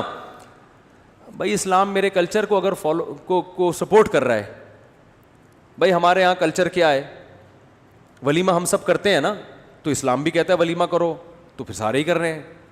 تو یہ ٹھیک ہے, اچھی بات ہے, لیکن اس سے آپ کا مسلمان ہونا تھوڑی پتہ چلے گا. کیا خیال ہے؟ اس سے تھوڑی پتہ چلے گا. پتہ جب چلے گا جب آپ کا کلچر کچھ اور کہہ رہا ہو اور اسلام کچھ اور. آپ کا کلچر یہ کہہ رہا ہے کہ بچی کی شادی ماں باپ جہاں چاہیں کر دیتے, بچی سے نہیں پوچھتے بس. لیکن اسلام کیا کہہ رہا ہے؟ آپ کو بیٹی سے پوچھنا پڑے گا, اس کی چاہت کا خیال بولو بھائی کرنا پڑے گا. میں نے بڑے بڑے علماء کو دیکھا ہے, ان کی بچیاں بہت نو عمر تھیں, بالغ ہوئیں, اب خود پوچھتے ہوئے شرم آتی ہے باپ کو, تو انہوں نے کہیں رشتہ کیا تو ماں سے کہلوایا بچی کی, یا کہیں رشتہ داروں سے کہ بھائی اس کو علیحدگی میں لے جا کے بچی سے پوچھو کہ یہ دل سے راضی, کیونکہ بعض دفعہ بچیاں سامنے شرما رہی ہوتی ہیں بولتے ہوئے, ماں کے سامنے بھی شرما رہی ہوتی ہیں کہ ماں ابا کو شکایت لگا دے گی. تو باپ نے کیا کیا, عالم تھے, انہوں نے کہا کہ بھائی الگ سے لے جا کے نا کسی سہیلی کے ذریعے, فرینڈ کے ذریعے پوچھواؤ, اس کے سامنے اپنی راز کی بات اگلے گی. تو ایک بہت عالم تھے, بڑے مشہور ہیں, انہوں نے کیا کیا, انہوں نے مجھے بتایا کہ میں نے یہ کیا کہ میں نے ایک لڑکی کو, بچی کو بتایا کہ میری بیٹی سے جا کے پوچھو کہ میں یہاں تمہارا نکاح کر رہا ہوں, دل سے راضی ہو یا نہیں, تمہارے ابا کر رہے ہیں یہاں, اور اگر کسی اور سے چاہتی ہو تو بتا دو. لیکن یہ کہا کہ یہ نہیں کہنا کہ ابا نے کہا ہے, کیونکہ پھر وہ نہیں بتائے گی. بات نہیں آ رہی سمجھ میں؟ یعنی اس کی فرینڈ کے ذمے لگایا کہ اس کے دل میں اگلواؤ ہے کیا. بہت مشکل ہے بات سمجھانا, صحیح ہے. کیونکہ بچیاں اپنی فرینڈ کے سامنے تو لڑکی بتا دے گی نا, رشتہ داروں کے سامنے نہیں, اس کے دل میں ہو کہ اگر یہاں نہیں کہیں اور ہے تو بتا دے. یہ بات آ رہی ہے؟ تو چونکہ اسلام کو فالو کر رہے ہیں نا بھائی, اسلام کا تو یہی حکم ہے بھائی, اس کے دل میں اگر کوئی ہے تو باپ کو تو بتاتے ہوئے شرمائے گی, ابا کہیں اچھا ہم نے گھر میں اسلامی ماحول ہے اور تمہارے دل میں کسی کو بسا کے بیٹھی ہوئی ہے تو ہیں, تو وہ الٹا غیرت کے تانے دینا شروع کر دیتے ہیں. او بھائی بسانا نہ بسانا ایک الگ کہانی ہے, لیکن نکاح وہی ہوگا جہاں اس کی چاہت ہے. وہ بسانا اچھا کام نہیں تھا, آنکھ مٹکا جو موبائل پہ اگر ہو گیا تو غلط ہوا, ٹھیک ہے, لیکن اگر یہ کہیں چاہتی ہے, بعض دفعہ یہ سب احتیاطوں کے باوجود بھی انسان کسی کو پسند کرنے لگتا ہے. میتوں میں آج کل ملاقاتیں ہو جاتی ہیں, میں نے بتایا تھا نا کتنی شادیاں میتوں میں ہوئی ہیں, روتے روتے ایک دوسرے کو پسند کر لیا. تو کب تک چھپو گے پیڑوں کی آڑ میں, کبھی تو ملو گے لنڈا بازار میں, یہ اسی موقع کے لیے, ٹھیک ہے. تو ان والد محترم نے کیا کیا ہے کہ اپنی بیٹی کے کسی سہیلی کو, فرینڈ کو کے ذمے لگایا کہ اس سے پوچھو, اس کا راز اگلواؤ اور میرا نام نہ آئے, تاکہ ایسا نہ ہو کہ میں اس چاہتی کہیں اور تھی اور ہم پہنا کوئی اور دیں, ٹھیک ہے, پھر دل میں کوئی اور ہوگا, سامنے کوئی اور ہوگا, اسی سے تو سارے فسادات ہوتے ہیں. پھر وہی قصہ ہو جائے گا, وہ سنا دوں, بہت دفعہ ہو گیا, بس آپ تھک بھی گئے ہیں, آخری وہی قصہ ہو جائے گا. وہ ایک آدمی, آج کل ماں باپ اس کا خیال نہیں کر رہے ہیں, تو پھر یہ ہو رہا ہے, اب میمز بنانا شروع کر دیے لوگوں نے, یہ بڑے مسئلہ ہے یار. تو پھر وہی ہوگا کہ وہ آدمی گیا اور اپنی بیگم سے کہتا ہے آج سے تم ہی میری کائنات. وہ تو بیچارہ کسی اور سینس میں کہہ رہا تھا, تم ہی میری کائنات, تم ہی میری راحت, تم ہی میری مسرت. اس نے کہا اچھا. اس نے کہا کہ جب اس نے سارے راز اگل دیے ہیں تو پھر ہم بھی. اس نے کہا ٹھیک ہے, پھر ستار بھی تم, غفار بھی تم, وسیم بھی تم, جمشید بھی تم, پھر یہ ہوگا. تو سختی کریں اتنی جتنی اسلام نے آپ کو اجازت دی ہے. تو بچی جہاں چاہتی ہے, ہاں غلط جگہ چاہ رہی ہو, چرسی کو دل دے بیٹھی, ٹھیک ہے نا, تو وہ اس طرح کے پھر ٹھیک نہیں. اللہ تعالیٰ سمجھنے کی, عمل کی توفیق عطا فرمائے. اسلام میں بڑی راحت ہے یار, بڑی راحت ہے. اسلام پہ چلو گے گھر بھی خوش رہے گا, خود بھی خوش رہو گے, ورنہ بچیاں بھی بد دعائیں دیتی رہیں گی, ابا نے پتہ نہیں کیا مصیبت مجھے پہنا دی ہے. کافی ہو گیا, بس اب جا سکتے ہیں آپ لوگ.